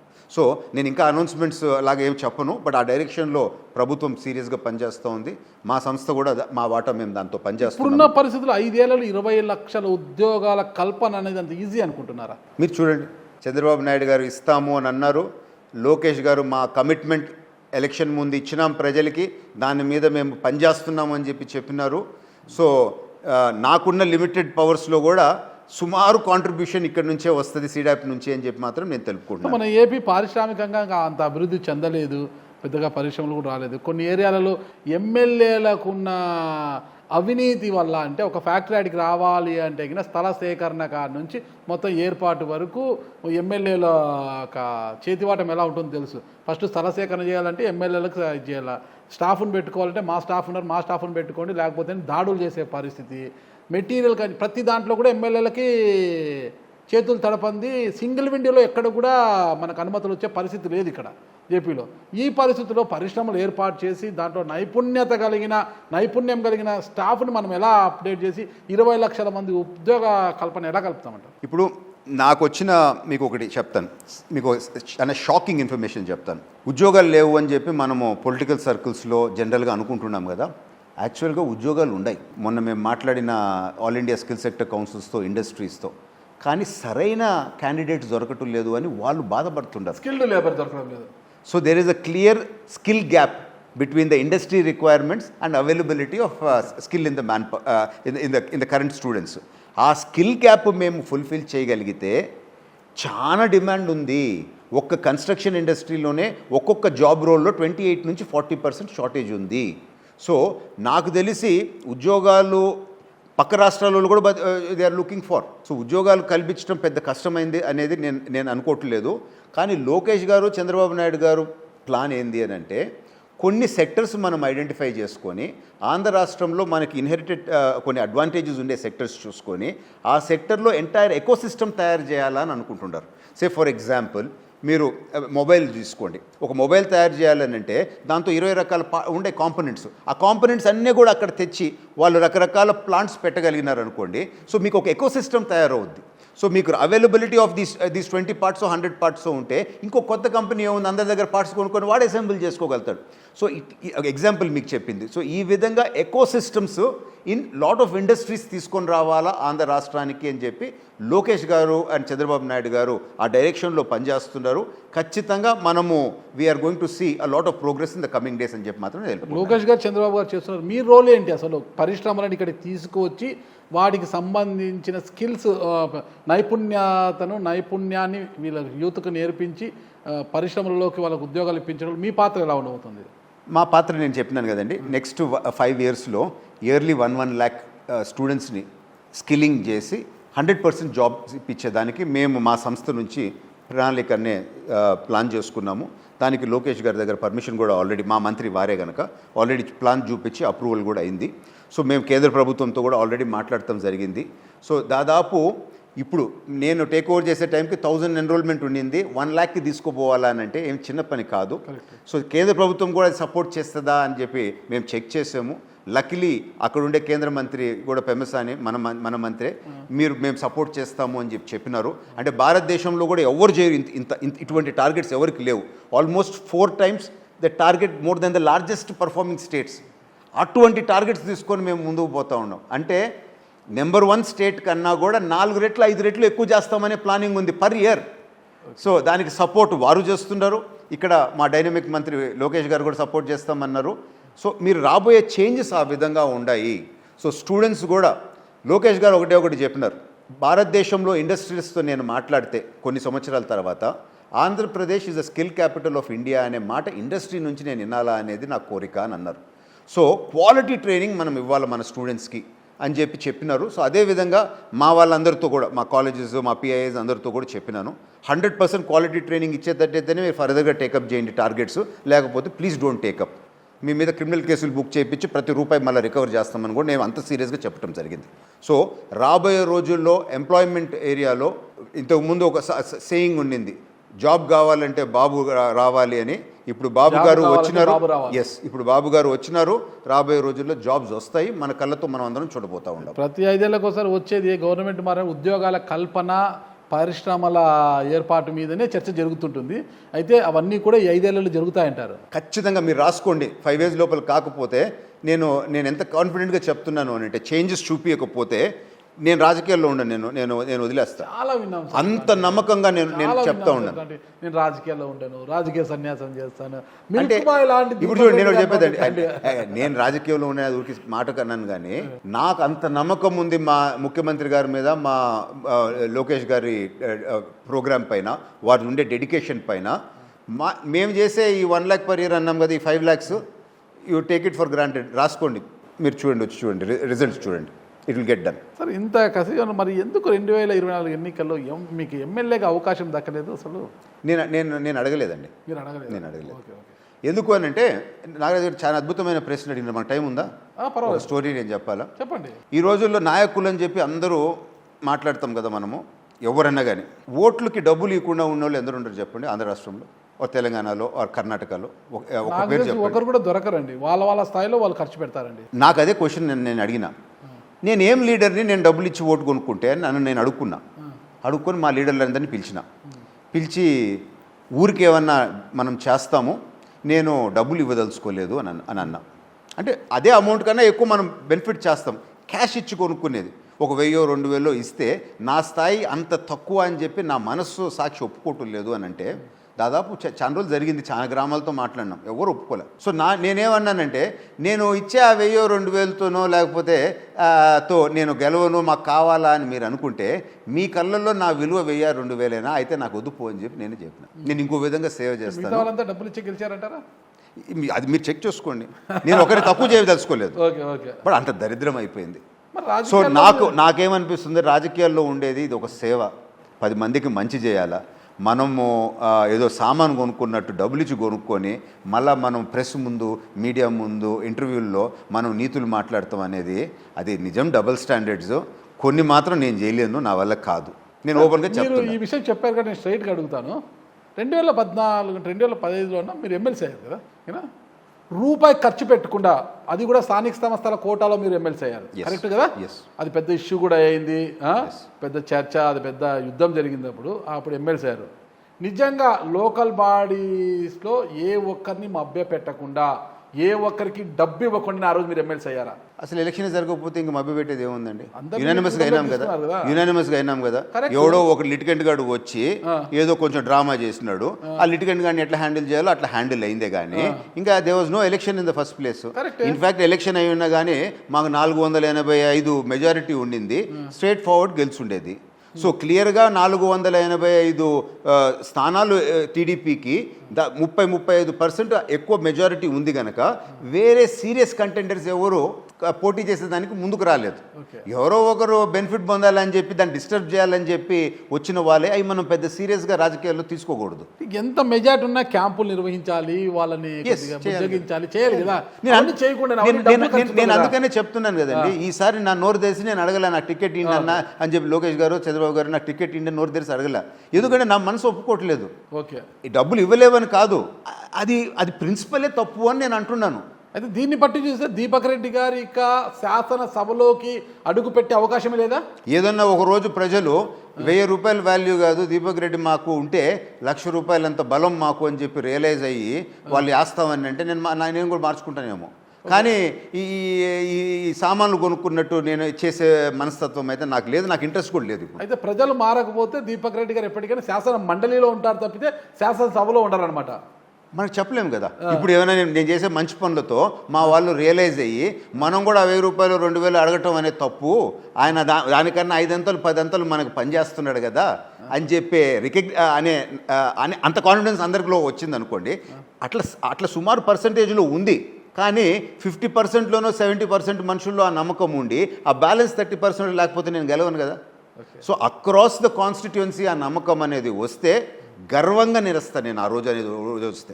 ఏం మంచి చేస్తున్నారు ప్రజలు మిమ్మల్ని గుర్తిస్తారు రాయదుర్గం ప్రజలు. మీరు రాయదుర్గం కోట మీది. నేను చేసినప్పుడు రాజకీయాల్లో ఏ పాత్ర వచ్చినప్పుడు నేను చేసినప్పుడు రాయదుర్గం కోటనే కాదు, రాయదుర్గం నేను అడుగు కూడా పెట్టలే 5 సంవత్సరాలు. రాయదుర్గంలో మీరు పోటీ పడ్డారు కదా టికెట్ అప్పుడు పడింది. తర్వాత చంద్రబాబు గారు ఇంకొకరికి ఇచ్చినారు. ఇచ్చిన తర్వాత వేరే వాళ్ళలాగా పోయి ఆడ రాజకీయాలు చేస్తా డిస్టర్బెన్స్ చేయడం అనేది నేను చేయలే. ఎందుకంటే పార్టీ చెప్పిన సిద్ధాంతం ప్రకారమే పోతున్నాను. So it is not my constituency anymore. నాకేం బాధ్యత అక్కడ ఇవ్వలేదు, అక్కడికి పొమ్మని కూడా పార్టీ చెప్పలేదు. ఇప్పుడు నాకు ఇచ్చిన పని ఎగ్జంప్లరీగా నేను చేసి ఆ నమ్మకం మా నాయకుల దగ్గర చంద్రబాబు గారి దగ్గర లోకేష్ గారి దగ్గర వారు నా మీద పెట్టే నమ్మకాన్ని నిలబెట్టుకొని మనం చేసిన వర్క్తో ఒక డిఫరెన్స్ తేవచ్చు. ఎందుకంటే ఇన్ని రకాల ఉద్యోగాలు ఇప్పిస్తున్నాము అని అంటే నాకు ఆ అవకాశం వచ్చిందంటే ఒక విధంగా నేను లక్కీయే. So this will transform lot of people's life and ప్రజల్లో కూడా ఒక వస్తుంది మనకి ఇటువంటి పర్సన్ కావాలి మనకి రిప్రజెంటేటివ్ లాగా అని చెప్పి వచ్చే అవకాశం ఉంది అని అంటున్నాను. ఆ వచ్చే అవకాశం వచ్చి ఆ ప్రజలు మిమ్మల్ని కోరుకోవాలి, అరే దీపక్ రెడ్డి అయితే మనకు బాగుంటుంది అంటే ఇప్పుడు ఒక నియోజకవర్గం అంటూ మీకు ఉండాలి కదా. మీరు నెల్లూరు జిల్లా నుంచి ఎప్పుడో వచ్చేసారు, హైదరాబాద్లో కాపురం ఉంటారు, మీరు ఎంచుకుంది రాయదుర్గం నియోజకవర్గాన్ని. రాయదుర్గంతో నాకు సంబంధం లేదు, బాబు గారు చెప్పారు తప్పుకున్నాను అన్నారు. ఇప్పుడు ఏ నియోజకవర్గ ప్రజలు మీ గురించి ఆలోచించాలంటారు? నేను అటువంటి సిచ్యువేషన్ వచ్చినప్పుడు అన్న నేనేమి ఈ పర్టికులర్ ఈ కాన్స్టిట్యుయెన్సీ ఈ నియోజకవర్గం అంటూ మీకు చెప్పుకోవడానికి ఏది ఉంది? రేపు డిలిమిటేషన్ కాబోతా ఉంది. నేను కోరుకోగానే కాదు, ఎందుకంటే నేను పార్టీలో ఉన్నాను, పార్టీ కోరుకోవాలి ఫస్ట్. లోకేష్ గారు చంద్రబాబు గారు దీపక్ వర్త్ అని చెప్పి వారు అనుకోవాలా. వారు అనుకున్న తర్వాత ఆ ప్రజల్లో ఉండే కాన్ఫిడెన్స్ నెక్స్ట్ లెవెల్ అది. సో ప్రజల కన్నా కూడా ముందు పార్టీ ఒప్పుకోవాలా, ఎందుకంటే మనం పార్టీలో ఉన్నాం కనుక. సో ఇప్పుడు మనం చేసే వర్క్ బట్టి అట్లాంటి అవకాశం పార్టీ కలిగించి చేయమంటే చేస్తాము, లేదు అని అంటే మళ్ళీ వేరే ఆల్టర్నేటివ్ విధంగానే చేస్తాము. ఒక్క ఎమ్మెల్యేగానే చేయాలనేది ఏముంది రూల్ చెప్పండి. రాయదుర్గం మీద మీరేం ఫోకస్ పెట్టలేదు? నేను ఇప్పుడైతే నిజంగా పోను కూడా పోలేదండి, 5 ఏళ్ళలో ఒకసారి పోయాను అంతే. ఇప్పుడు కూడా నేను పోయి డిస్టర్బ్ చేయటం లేదు. ఎందుకు అని అంటే పార్టీ క్లియర్గా అందరు చైర్మన్స్కి ఇన్స్ట్రక్షన్స్ చంద్రబాబు గారు ఇచ్చినారు, మీరు పోయి కాన్స్టిట్యుయెన్సీస్లో డిస్టర్బ్ చేయొద్దు, అక్కడ ఎమ్మెల్యే విధంగా పోనీయండి అని చెప్పి ఇన్స్ట్రక్షన్స్ ఇచ్చినారు. అందుకని నేను ఫోన్ కూడా ఎత్తుకొని ఏం చేయను.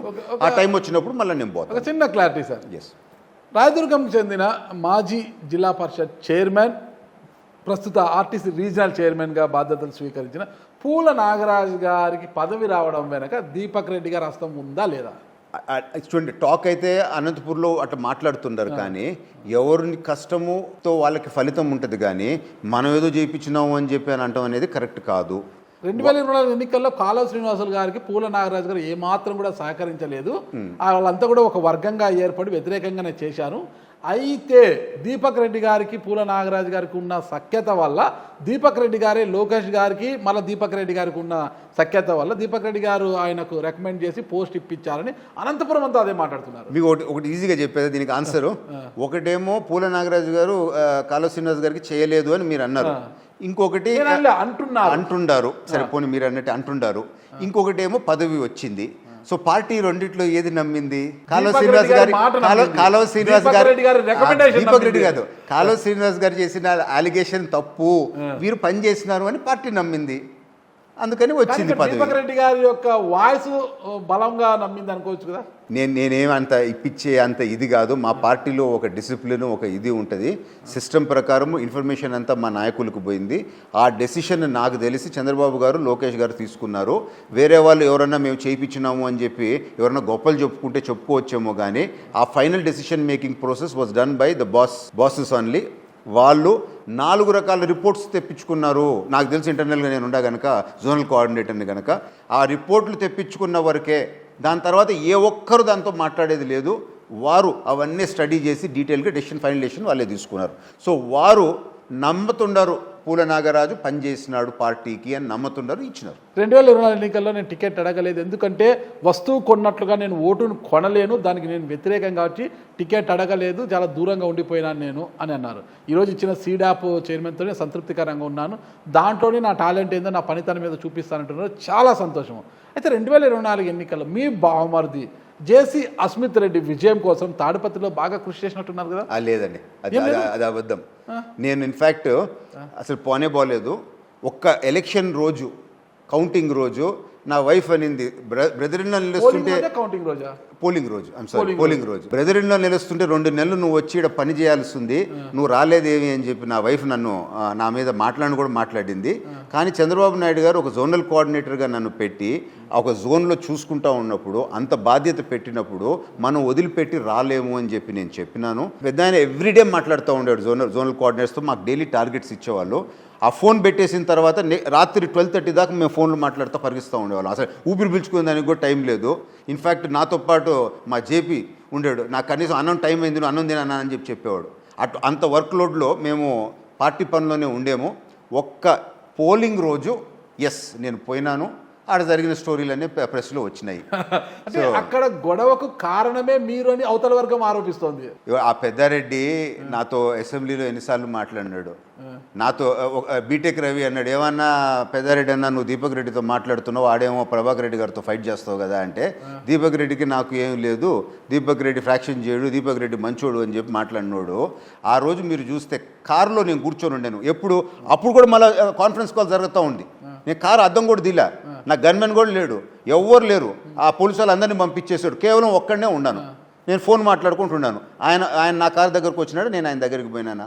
దయచేసి ప్రజలందరూ గమనించాలా, పెద్దారెడ్డితో నాకేమీ ఇంతకు ముందు ఫ్యాక్షన్ లేదు, ప్రభాకర్ బాబు లేదు అంటారే కానీ ఆయన మనస్తత్వం ఎటువంటిదో గమనించండి. అటువంటి వాళ్ళని రాజకీయాల నుంచి బూట్తో కొట్టి దరిమేయాలా. They are unfit to be in politics అని చెప్పి మాత్రం నేను చెప్తున్నాను. బూట్తో కొట్టి దరిమేయాలా. They are unfit to be in politics. Peddareddy ఇష్యూలో నేను చెప్తున్నాను. నేను ఎప్పుడు ఇట్లా మాట్లాడేవాడిని కాదు. నేను వచ్చినాను, దేనికి వచ్చినాను అక్కడ నాకు ఒక సర్టన్ ఎలక్షన్ ప్రాసెస్తో నేను వచ్చాను. అక్కడ 4-5 దగ్గరలో వాళ్ళు మనుషుల్ని కొడతా, రిగ్గింగ్ చేస్తా అనే పరిస్థితులు ఉన్నాయి అని చెప్పి మా వాళ్ళు కంప్లైంట్ చేస్తే, నేను నాకుండే పర్మిషన్ తీసుకొని నేను చెక్ చేసేదానికి పోయే అధికారం మనకు ఉంది కదా. ఏం తప్పండి దాని లోపల? ఎందుకు కొట్టాలా వాళ్ళు, ఎందుకు దాడులు చేయాలా? ఇది కరెక్టేనా? ఇది నా కళ్ళతో నేను చూసినాను. నేను నిజాయితీగా చెప్తున్నాను. నేనేం తాడిపత్రికి సంబంధించినోని కాదు. అటువంటి మనస్తత్వం ఉండేవాళ్ళు are unfit to be in politics. నా కళ్ళ ముందు వాళ్ళు మనుషుల్ని కొట్టినారు. నేను పోలీసుని ఆ సిఐని అక్కడ ఉంటే అసలు వాడిని ఉరిదీయాలి. ఆ సిఐ గారిని మాత్రం వాడు తమాష చూసినట్టు చూస్తూ ఉన్నాడు. తర్వాత ఇంకొక ఏసీపీ అట్నే వచ్చి తమాష చూసినాడు. ఇటువంటి స్కౌండ్రల్స్ పోలీస్ వాళ్ళ వల్ల ఈ వ్యవస్థ అంతా చెడిపోయింది. అటువంటి రోగ్స్, పొలిటికల్ క్రిమినల్స్ ఆ విధంగా బిహేవ్ చేసినారు. ఎందుకు ఇంత ఫైర్ అవుతున్నారు దీపక్ రెడ్డి గారు? ఎప్పుడు తిరిగి నా మీద అటెంప్ట్ మర్డర్ కేసు పెట్టినారు. ఓకే, నేను ఇంట్లో ఉన్నప్పుడు మీరు అటెంప్ట్ మర్డర్ కేసు పెట్టిన ఇన్సిడెంట్ టైం మీరు టవర్లో చూస్తే చంద్రబాబు నాయుడు గారు మాట్లాడుతూ ఉండరు. మాతో కాన్ఫరెన్స్లో ఉండాము. నేను ఎవడో ఆ పోలీసు వాళ్ళని కొట్టిన దాంతో నేను ఉన్నాను పెట్టినాడు. These fellows are political criminals. ఈ పొలిటికల్ క్రిమినల్స్ వల్లనే మన దేశం ఇట్ అవుతూ ఉంది. నాకు బొచ్చిపోయేది ఏంది లేదు. నేను చెప్తా ఉన్నాను, దయచేసి తాడిపత్రి నుంచి వినే వాళ్ళందరూ ఈ మీడియా ఇది వినండి. ఇటువంటి క్రిమినల్స్ ఉన్నాయి పాలిటిక్స్లో. వీళ్ళు అన్ఫిట్. మీరే ఆలోచించుకోండి. నేను ఆ రోజు ఉన్నాను, మీరు అందరూ చూశారు కదా, టౌన్లో తిరిగినాను కదా. నేను ఎవరి మీద దాడి చేశానా? ఎక్కడన్నా నేను ఘర్షణ పెట్టుకున్నానా? నేను ఓపెన్ ఛాలెంజ్ అడుగుతున్నాను, ఒక్కరిని చెప్పమనండి. అంటే మీరు పోలింగ్ బూతుల చుట్టూ తిరగడం వల్లే 100 మీటర్స్ దూరంలో నిల్చుకొని ఆరోపిస్తున్నారు. నాకు ఉండే పర్మిషన్, నేను వాళ్ళలాగా అన్ఎడ్యుకేటెడ్ ఫెలోని కాదు. నేను చదువుకున్నాను, నాలెడ్జ్ ఉండేవాడిని. లోపలికి పోకూడదు. నాకుండే పర్మిషన్ 100 మీటర్స్ దూరంలో ఉండ, నేను గేట్ దగ్గర కూడా పోలే. ప్రతి దగ్గర మీరు చెక్ చేయండి. గేట్ దగ్గరికి అడుగు పోవటం ఏమయ్యా అంత బాగా జరుగుతుందా, అట్లా కొట్టినారు. కనీసం నేను పోతే అది ఆగద్ది అనే ఉద్దేశంతో నేను పోయింది. అట్లా 5 places one after the other. ఆ పెద్దారెడ్డి రెండో కొడుకు వాడు పరమ రోగు ఉన్నట్టున్నాడు. వాడు నా ముందే కొట్టేదానికి వచ్చినాడు. సిఐ ఆడే ఉన్నాడు. ఏందా అది నాపు అని అంటే, these are all criminals, political criminals. ఇది నేను చెప్తా ఉన్నాను. పెద్దారెడ్డి నువ్వు తెచ్చుకో, నీ జాతకం ఈరోజు ప్రజల ముందు పెడతా ఉండ. మరి మీ మర్డర్ కేసు ఏమైంది? మీ మీద మర్డర్ కేసు అటెంప్ట్ మర్డర్ పెట్టారు కదా మేము. ఏమైందో నాకు తెలియదు, వదిలేసినాడు. 15 రోజులు బెయిల్ రాలేదు, వదిలేసిన. ఇప్పుడు మా ప్రభుత్వం అది చూసుకుంటారు, లేదంటే లోపల పంపిస్తే పోతారులే అని చెప్పి. మర్డర్ ఎలా చేయాలో తెలుసా మీకు? స్మార్ట్ గా కనిపిస్తుంది. పెద్దారెడ్డిని అడగాలి. మర్డర్ కేసు పెట్టారు, మర్డర్ ఎలా చేయాలి? పెద్దారెడ్డిని అడగాలి. ఇప్పుడు అంతేనంటారా? ట్రైనింగ్ తీసుకోవాలి ఏమన్నా? మటన్ కొట్టే పను లేకపోతే మర్డర్ ఏదో చెప్పాలి, ఆయన దగ్గర అడగాల. దీపక్ రెడ్డి గారు ఇంత స్మార్ట్ గా లేదు, ఈసారి అడగాలనుకుంటా ఆయన కనపడితే. ఓకే, నేను నిజంగా అడగాలి. ఎక్కడ కనపడతారు మీకు? తగ్గుతాడు కదా. మీరు తాడపత్రికి వెళ్ళరు, హైదరాబాద్ లేదా విజయవాడ. మీరు ఏడో దగ్గర కనపడితే అడుగుతాను. ఇంతకు ముందు అసెంబ్లీలో తగిలినట్టు ఏడైనా ఏడన్నా అసెంబ్లీ తగలకపోయినా ఏదైనా ఎయిర్పోర్ట్ లోనే ఎక్కడో దగ్గర కనపడితే అడుగుతా. ఎందుకు అది చేయాల్సి వచ్చింది అని నిజంగా అడగాలనుకుంటున్నాను. ఉందా? అడుగుతా. ఎందుకు అడుగుతాను? కాదు, నీకు నా సంగతి తెలుసు, నువ్వే చెప్పినావు, నువ్వు ఇదేంతో ఇన్వాల్వ్ కావు అని చెప్పి ఎన్నోసార్లు నాతో మాట్లాడినావు. అటు బిహేవ్ చేయడం నీ ఇది ఏంది అంటే, నేను ఏమైనా భయపడతాను అనుకున్నావా? లేకపోతే ఏంది నీ మైండ్లో ఏముందో ఒకసారి నాకు అడగాల. అడుగుతూ ఉన్నాను కదా, అడుగుతూ ఉన్నాను. ఆయన్ని అడుగుతాను డైరెక్ట్గా. నెక్స్ట్ ఆయన భయపెట్టాలని చెప్పి అది ఆ రోజు ఆ డ్రామా చేసినాడు నాకు తెలీదు. దేనికి వచ్చినావు అని అంటాడు. దేనికి వచ్చినావు ఏంది పెద్దారెడ్డి, నాకు అర్థం కాలేదు. ఏమైనా తాడిపత్రి నీ అబ్బా జాగీరా, దేనికి వచ్చాడని చెప్పి నువ్వు నన్ను అడుగుతావు? ఎవరు నన్ను అన్ఎడ్యుకేటెడ్ ఫెలో అడిగినట్టు అడుగుతావు? ఏం మనిషివా నువ్వు ఎట్లా రాజకీయాల్లో ఉండవు? నీలాంటి వాళ్ళు, these are all pure criminals. మీరు political criminals. You are unfit to be in politics. దేనికి వచ్చినావు అని నన్ను అడుగుతావా? అంటే నీ పర్మిషన్ తీసుకొని రావాలన్నా? నేను అక్కడ ఓటర్ని నేను. Plus I had permissions from election commission. Who are you to ask? దానికే నేను పొలిటికల్ క్రిమినల్ అని అంటున్నాను. వాళ్ళు ఒకటి ఆరోపణ చేస్తున్నారు, మీకు రాయదుర్గంలో ఓటు ఉంది, తాడిపత్రిలో ఓటు ఉంది, ఎట్లా ఓటు హక్కు 2 చోట్ల ఉంది అంటున్నారు. రాయదుర్గంతో డ్రాప్ చేయించేటికి మార్చుకున్నా, అది తెలుసుకోమని చెప్పండి వాళ్ళు. నేను ఇది కూడా డ్రామా అన్నారు. నేను ఎక్స్ ఆఫీషియో మెంబర్ తాడిపత్రి మున్సిపాలిటీలోకి ఎన్రోల్ చేసుకుంటే కానీకుండా వాళ్ళ ప్రభుత్వంలో అక్కడ కూడా అడుక్కున్నారు. కరెక్ట్, ఏది నాకు హక్కు ఉంటే కూడా. కరెక్ట్. నేను జియో గవర్నమెంట్ నుంచి తీసుకొని వచ్చిన జియోని కూడా మళ్ళీ కానీ లేదు, వాళ్ళ ప్రభుత్వంలో వచ్చిన. అంటే ఏ విధంగా వ్యవస్థని నిర్వీర్యం చేసేసారు గత వైఎస్ఆర్ ప్రభుత్వంలో చూడండి. అంటే గవర్నమెంట్ ఆర్డర్ని కిందోడని నమ్మడా, జియోని ఫాలో కాడా? That is the system. అటువంటి స్థాయికి తీసుకోబోయినారు గవర్నెన్స్. పైన నుంచి కింద దాకా అందరంతే. అంటే గవర్నమెంట్ జియోని తాడిపత్రి మున్సిపాలిటీలో ఇంప్లిమెంట్ చేయకుండా అడ్డుకున్నారు అని అంటే ఇంకా పరిస్థితి మీరు ఆలోచించండి. అక్కడ ఓటర్ని అనే బదులు నేను ఆ ఊరి అల్లున్నాయా అని ఒక మాట అనొచ్చు కదా. అల్లుడిది is personal relationship. Voting is my constitutional right. I'm an educated fellow. భారత రాజ్యాంగం నాకు కల్పించిన హక్కు. పెద్దారెడ్డి అబ్బా జాగీర్ కాదు కదా. ఇట్లా మాట్లాడిన వాళ్ళందరినీ తన్ని తరిగినారు ఇంతకు ముందు ప్రజలు. తాడిపత్రికి ఎందుకు తీసుకున్నారు మీరు ఓటు హక్కు? అసలు ఏ ఉద్దేశంతో తీసుకున్నారు? అసలు నా బ్రదర్లను గెలిపించుకోవాలా, ఓకే, పవన్ కూడా ఎంపీకి నిలుస్తాడేమో, మా ఇద్దరు బ్రదర్లకు ఓటు వేయాలా అనే ఉద్దేశంతో నేను అక్కడ మార్పించుకున్నాను.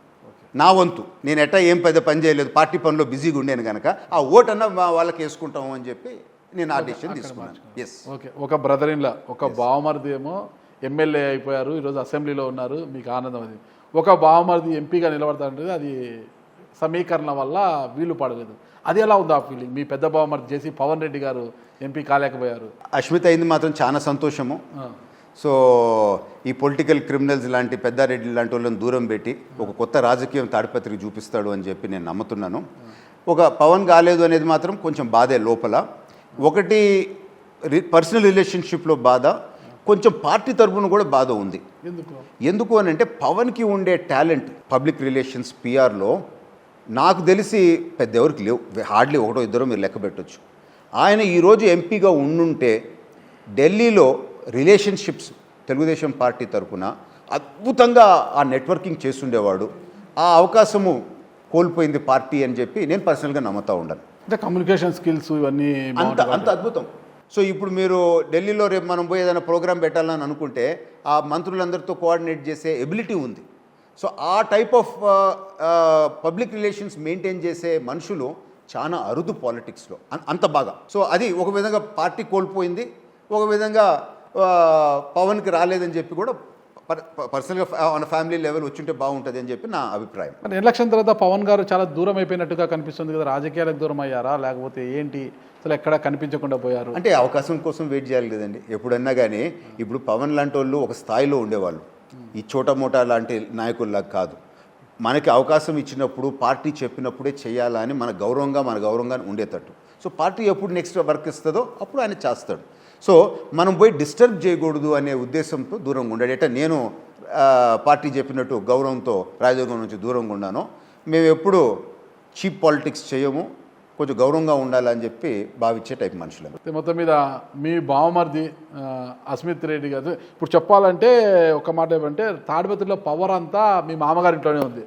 మీ మామ జేసీ ప్రభాకర్ రెడ్డి గారు మున్సిపల్ చైర్మన్గా ఉన్నారు, మీ బావమరిది ఎమ్మెల్యేగా ఉన్నారు. ఇక క్లీన్ అండ్ గ్రీన్ అని పట్టుకున్నారు ఇద్దరు కూడా. ఎలా అనిపిస్తుంది అసలు మీ మామగారి యొక్క రాజకీయ పనితీరు కావచ్చు, మీ బావమరిది యొక్క ఫస్ట్ టైం ఎమ్మెల్యే అసెంబ్లీకి అడుగు పెట్టారు, ఎలా ఉందంటారు అసలుకి? జనరల్గా అందరూ పవర్ అని అంటారు కానీ నాకు ఆ పదం ఇష్టం లేదండి. నాకేందంటే ఒక అవకాశం సేవ చేసేదానికి అనే పదం వాడాలనేది ఇష్టము. సో ఇది ఒక మంచి అవకాశము, యంగ్ ఏజ్లో అస్మిత్ ఎమ్మెల్యే అయినాడు.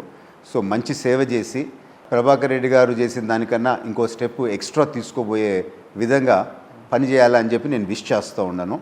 ప్రజలే ఇప్పుడు మొన్న జరిగిన డిఫీటు ఇంకా మళ్ళా రాకుండా, ఎట్ట దివాకర్ బాబు ఉన్నప్పుడు అన్ని సంవత్సరాలు ఓడిపోకుండా ఎట్లా గెలిచినారో అట్ట మళ్ళీ second phase of victory start కావాలా మన పనితనంతో అని చెప్పి ఆ విధంగా పనిచేయాలని చెప్పి నేను కోరుకుంటున్నాను. ఓకే, ఇకపోతే కూటమి అంతా కూడా కలిసికట్టుగా రాష్ట్రం అభివృద్ధి కోసం కృషి చేస్తుంది. కూటమిలో అందరూ కూడా ఒకరికొకరు సహకరించుకుంటున్నారు. అంత కలిసికట్టుగా ఉంటున్న నేపథ్యంలో జమ్మలమడుగు ఎమ్మెల్యే ఆదినారాయణ రెడ్డి గారికి మీ మామ జేసీ ప్రభాకర్ రెడ్డి గారికి ఒక ఫ్యాక్టరీ విషయంలో చిన్న వివాదం తలెత్తింది. అది చాలా పెద్ద ఎత్తున అయింది కదా, దాని గురించి మీ కామెంట్ ఏమంటారు? అది two small and issue also అండి. అది two small and issue. So అవి ఏమన్నా ఉండుంటాయి కానీ స్మాల్ ఇష్యూస్, అదేమి ప్రజలకు సంబంధించింది కాదు, రాష్ట్రానికి సంబంధించింది కాదు. అదేదో వాళ్ళిద్దరు పర్సనల్గా ఏదో మాట్లాడుకున్నా అది పెద్ద ఇష్యూ కూడా కాదు, క్లియర్ కూడా అయిపోద్ది. అదేం నథింగ్ వెరీ సీరియస్. ఇప్పుడు ఆదినారాయణ రెడ్డి కూడా బయట వచ్చి అన్నాడు ఆ రోజు ముఖ్యమంత్రి గారిని కలిసి, వారు వచ్చి ఉంటే క్లియర్ అయిపోయి ఉండేది కదా అని చెప్పి. సో వారు ఏమనుకున్నారంటే దాంతో ఏదైనా కొంచెం షేర్ అక్కడ ఉండే వాళ్ళకి కూడా ఇస్తే వాళ్ళు బెనిఫిట్ పొందుతారు కదా అనేది ఆయన అభిప్రాయము. ప్రభాకర్ రెడ్డి గారి అభిప్రాయం ఏంటంటే వచ్చేది మా ప్లాంట్స్కి గనక సో మా వాళ్ళు చేసుకోవాలని చెప్పి వీరి అభిప్రాయము, అంతే. అది తప్ప ఏం లేదు. So I don't think that is much of an issue also. ఈరోజు రాయదుర్గంకి వెళ్ళకపోయినా రాయదుర్గంలో మీకు ఫాలోయింగ్ ఉంది ఇప్పటికీ. గతంలో మీరు రాయదుర్గంలో పనిచేసి ఉన్నారు, అక్కడే మీరు మైనింగ్ కూడా చేసి. నాకు ఫాలోయింగ్ లేదు, ఏం లేదండి. ఓకే, ఏ రోజు అన్నా నువ్వు ఇచ్చే డబ్బు నాకు అవసరం లేదు, నీకు నేను ఓటేస్తానని చెప్పిన రోజు నాకు ఫాలోయింగ్ ఉందని నేను భావిస్తాను. రాయదుర్గంలో ఉపాధి అవకాశాల కోసం ఎమ్మెల్యే కాళశ్రీనివాసరావు ఉన్నారనుకోండి, అది వేరే విషయము. ఒక సీడాప్ చైర్మన్గా రాయదుర్గంలో ఉపాధి కల్పన అవకాశాల కోసం ఏం చేయబోతున్నారు? ఒక రాయదుర్గం అని ఏముందండి, నాకు స్టేట్ అంతా నా బాధ్యత. కానీ రాయదుర్గం ఒకప్పుడు మీకు ఎమ్మెల్యేగా నిలబడడానికి స్థానం కల్పించిన ప్రాంతము, ఆ ప్రాంతంతో మీకు మంచి సంబంధాలు ఉన్నాయి కదా, అక్కడ నాయకులతో కావచ్చు, ప్రజలతో కావచ్చు, మంచి సంబంధాలు ఉన్నాయి కాదండి. నాతో సేల్ అయిన నాయకులు, నాకు పనిచేసిన నాయకులు, నేను చనిపోయేదాకా వాళ్ళని మర్చిపోలేను, ఆ కుటుంబాన్ని మర్చిపోను. నేను ఎంత దూరం ఉన్నా కానీ వాళ్ళు నా గుండెల్లో ఉంటారు. వాళ్ళకి ఏ విధంగా ఈ employment and self employment and enterprise model ఉంది చూడండి, ఆర్థికంగా వాళ్ళని బలపరిచే విధంగా చేయాలా అని చెప్పి నేను బిహైండ్ మై మైండ్ పెట్టుకొని ఉన్నాను. ఈ 2-3 months 4 monthsలో ఇవన్నీ మొబిలైజ్ అయిన తర్వాత ఎవరెవరు నాకు దగ్గర వాళ్ళు ఉండరు, నాకు సహాయం చేసిన వాళ్ళు ఉండరు, నన్ను నమ్ముకున్న వాళ్ళు ఉండరు, ఫస్ట్ ప్రిఫరెన్స్ వాళ్ళకి ఇచ్చి నేను ఖచ్చితంగా వారికి నాకు చేసిన పనికి కొంచెం అన్న రుణం నేను తీర్చుకునేదానికి ఒక అవకాశం ఉంటుందని నేను భావిస్తున్నాను. ఓకే, చంద్రబాబు నాయుడు గారు కూటమి సీఎంగా చంద్రబాబు నాయుడు గారు మీ భుజస్కంధాలపై ఒక పెద్ద బాధ్యత పెట్టారు, ఉపాధి కల్పన అవకాశాలు పెట్టారు. అంటే ఏ ఉద్దేశంతో ఆయన ఇచ్చారో నాకు తెలియదు కానీ మీరైతే సమర్థులు, కొత్త కమ్యూనికేషన్ స్కిల్స్ బాగున్నాయి, 10 మంది ఇండస్ట్రియలిస్టులతో మాట్లాడగలుగుతారు, వాళ్ళని తీసుకురాగలుగుతారు, ఉపాధి అవకాశాలు కల్పించగలుగుతారు అనేది ఒక నమ్మకం ఇచ్చారు. అలాంటి యూత్ కోసము, రాష్ట్రంలో ఉన్న యువత కోసము మీరు ఏ సందేశం ఇవ్వబోతున్నారు? యూత్ ఒకటండి, ఈరోజు ఉండే youth they should believe in their hard work and sincerity. ఒక కెరియర్ మీద ఒక ఫోకస్డ్గా పోవాలి. ఈరోజు India is not the India మేము చూసినప్పుడో లేకపోతే మా తాతల కాలు చూసినట్టు. వందలాది ఆపర్చునిటీస్ ఉన్నాయి. మనం సిన్సియర్గా చేసే పని కరెక్ట్గా చేయాలని ఆ ఒక్క వర్క్ ఎథిక్ పెట్టుకుంటే డోకానే లేదు. అందరికీ ఉద్యోగాలు దొరుకుతాయి, అందరికీ ఆపర్చునిటీస్ ఉన్నాయి. అండ్ ఇప్పుడు కూడా we are in a starting stage of a great growth phase which is going to come with the vision of Chandrababu Naidu garu and Narendra Modi garu. రాబోయే 10-20 ఇయర్స్లో both state and the country is going to be transform. International reports కూడా దాదాపు ఒక 10 రకాల reports నేను తెప్పించుకొని చూస్తున్నాను. So ఎవరైనా 400 సంవత్సరాలు ఇటువంటి ఆపర్చునిటీ భారతదేశంలో దొరకలేదు. యూత్ మీరు కొంచెం ఫోకస్డ్గా ఉండండి. మీకు కావాల్సిన అడ్వైస్ మాలాంటి వాళ్ళం ఈ సంస్థలు ఇస్తాము, ప్రాపర్గా మీకు గైడెన్స్ ఇస్తాము. మీరు చేసే పని కరెక్ట్గా చేయండి, ఇంకా మీకు డోకానే లేదు అని చెప్పి ఆ ధైర్యం, ఆ నమ్మకం వాళ్ళల్లో కలిగిస్తున్నాను. But no free ride. ఊరికే ఏదో ఈ పథకాలు వచ్చినట్టు వస్తాయనే విధం మాత్రం ఉండకూడదు. మీ కష్టాన్ని మీరు నమ్ముకోవాలా, మీ స్కిల్ పెంచుకోవాలా. Nothing other than skill. ఇంతకు ముందు నాలెడ్జ్ అని అంటారు కదా, నాలెడ్జ్ ఎంత ఇంపార్టెంటో దానికన్నా ఈరోజు skills are important. Skills will make all the difference. మీకు కావాల్సిన స్కిల్స్, ఇండస్ట్రీకి కావాల్సిన స్కిల్స్, మీకు ఉండే స్కిల్స్ బ్రిడ్జ్ చేసి ఆ మ్యారేజ్ క్రియేట్ చేసే బాధ్యత మాది. So you are in safe hands. Babu garu ముఖ్యమంత్రి అయినారు, ఒక డైనమిక్ మంత్రి లోకేష్ గారు ఉండారు. మీ భవిష్యత్తు సేఫ్ హ్యాండ్స్లో ఉంది. మేము అదే పనిలో ఉన్నాము, సిన్సియర్గా పనిచేస్తున్నాము. మీరు నమ్మకంగా ఉండండి. త్వరలో మీరు ఎవరెవరు మా సంస్థ ద్వారా మీకు అవకాశాలు మీరు వచ్చి కాంటాక్ట్ అవుతారో, మీరు చెప్పిన కెరియర్ పాత్లో కరెక్ట్గా సిన్సియర్గా మీరు చేసుకోండి and your future is protected. Okay, ఫైనల్గా ఒకటే, కేంద్రం పక్కన పెడితే రాష్ట్రంలో ముఖ్యమంత్రి చంద్రబాబు నాయుడు గారు, డిప్యూటీ సీఎం ఉప ముఖ్యమంత్రి పవన్ కళ్యాణ్ గారు, ఇక మంత్రి గారు లోకేష్ గారు, ఈ ముగ్గురు కలయిక ఎలా ఉండదంటారు? It is super success. We are hat trick success అని చెప్పి నేను అంటాను. అంటే ఇది ఒకటే కాదు, మినిమం ఇంకొక 2 more విక్టరీస్ మాకు ఉండబోతా ఉండే. ఎస్, ఖచ్చితంగా. సీజ్ ద షిప్ డైలాగ్ ఎలా అనిపించింది? డిప్యూటీ సీఎం గారు కనుక మనం ఎట్టంటే మాట్లాడేదానికి కాదు.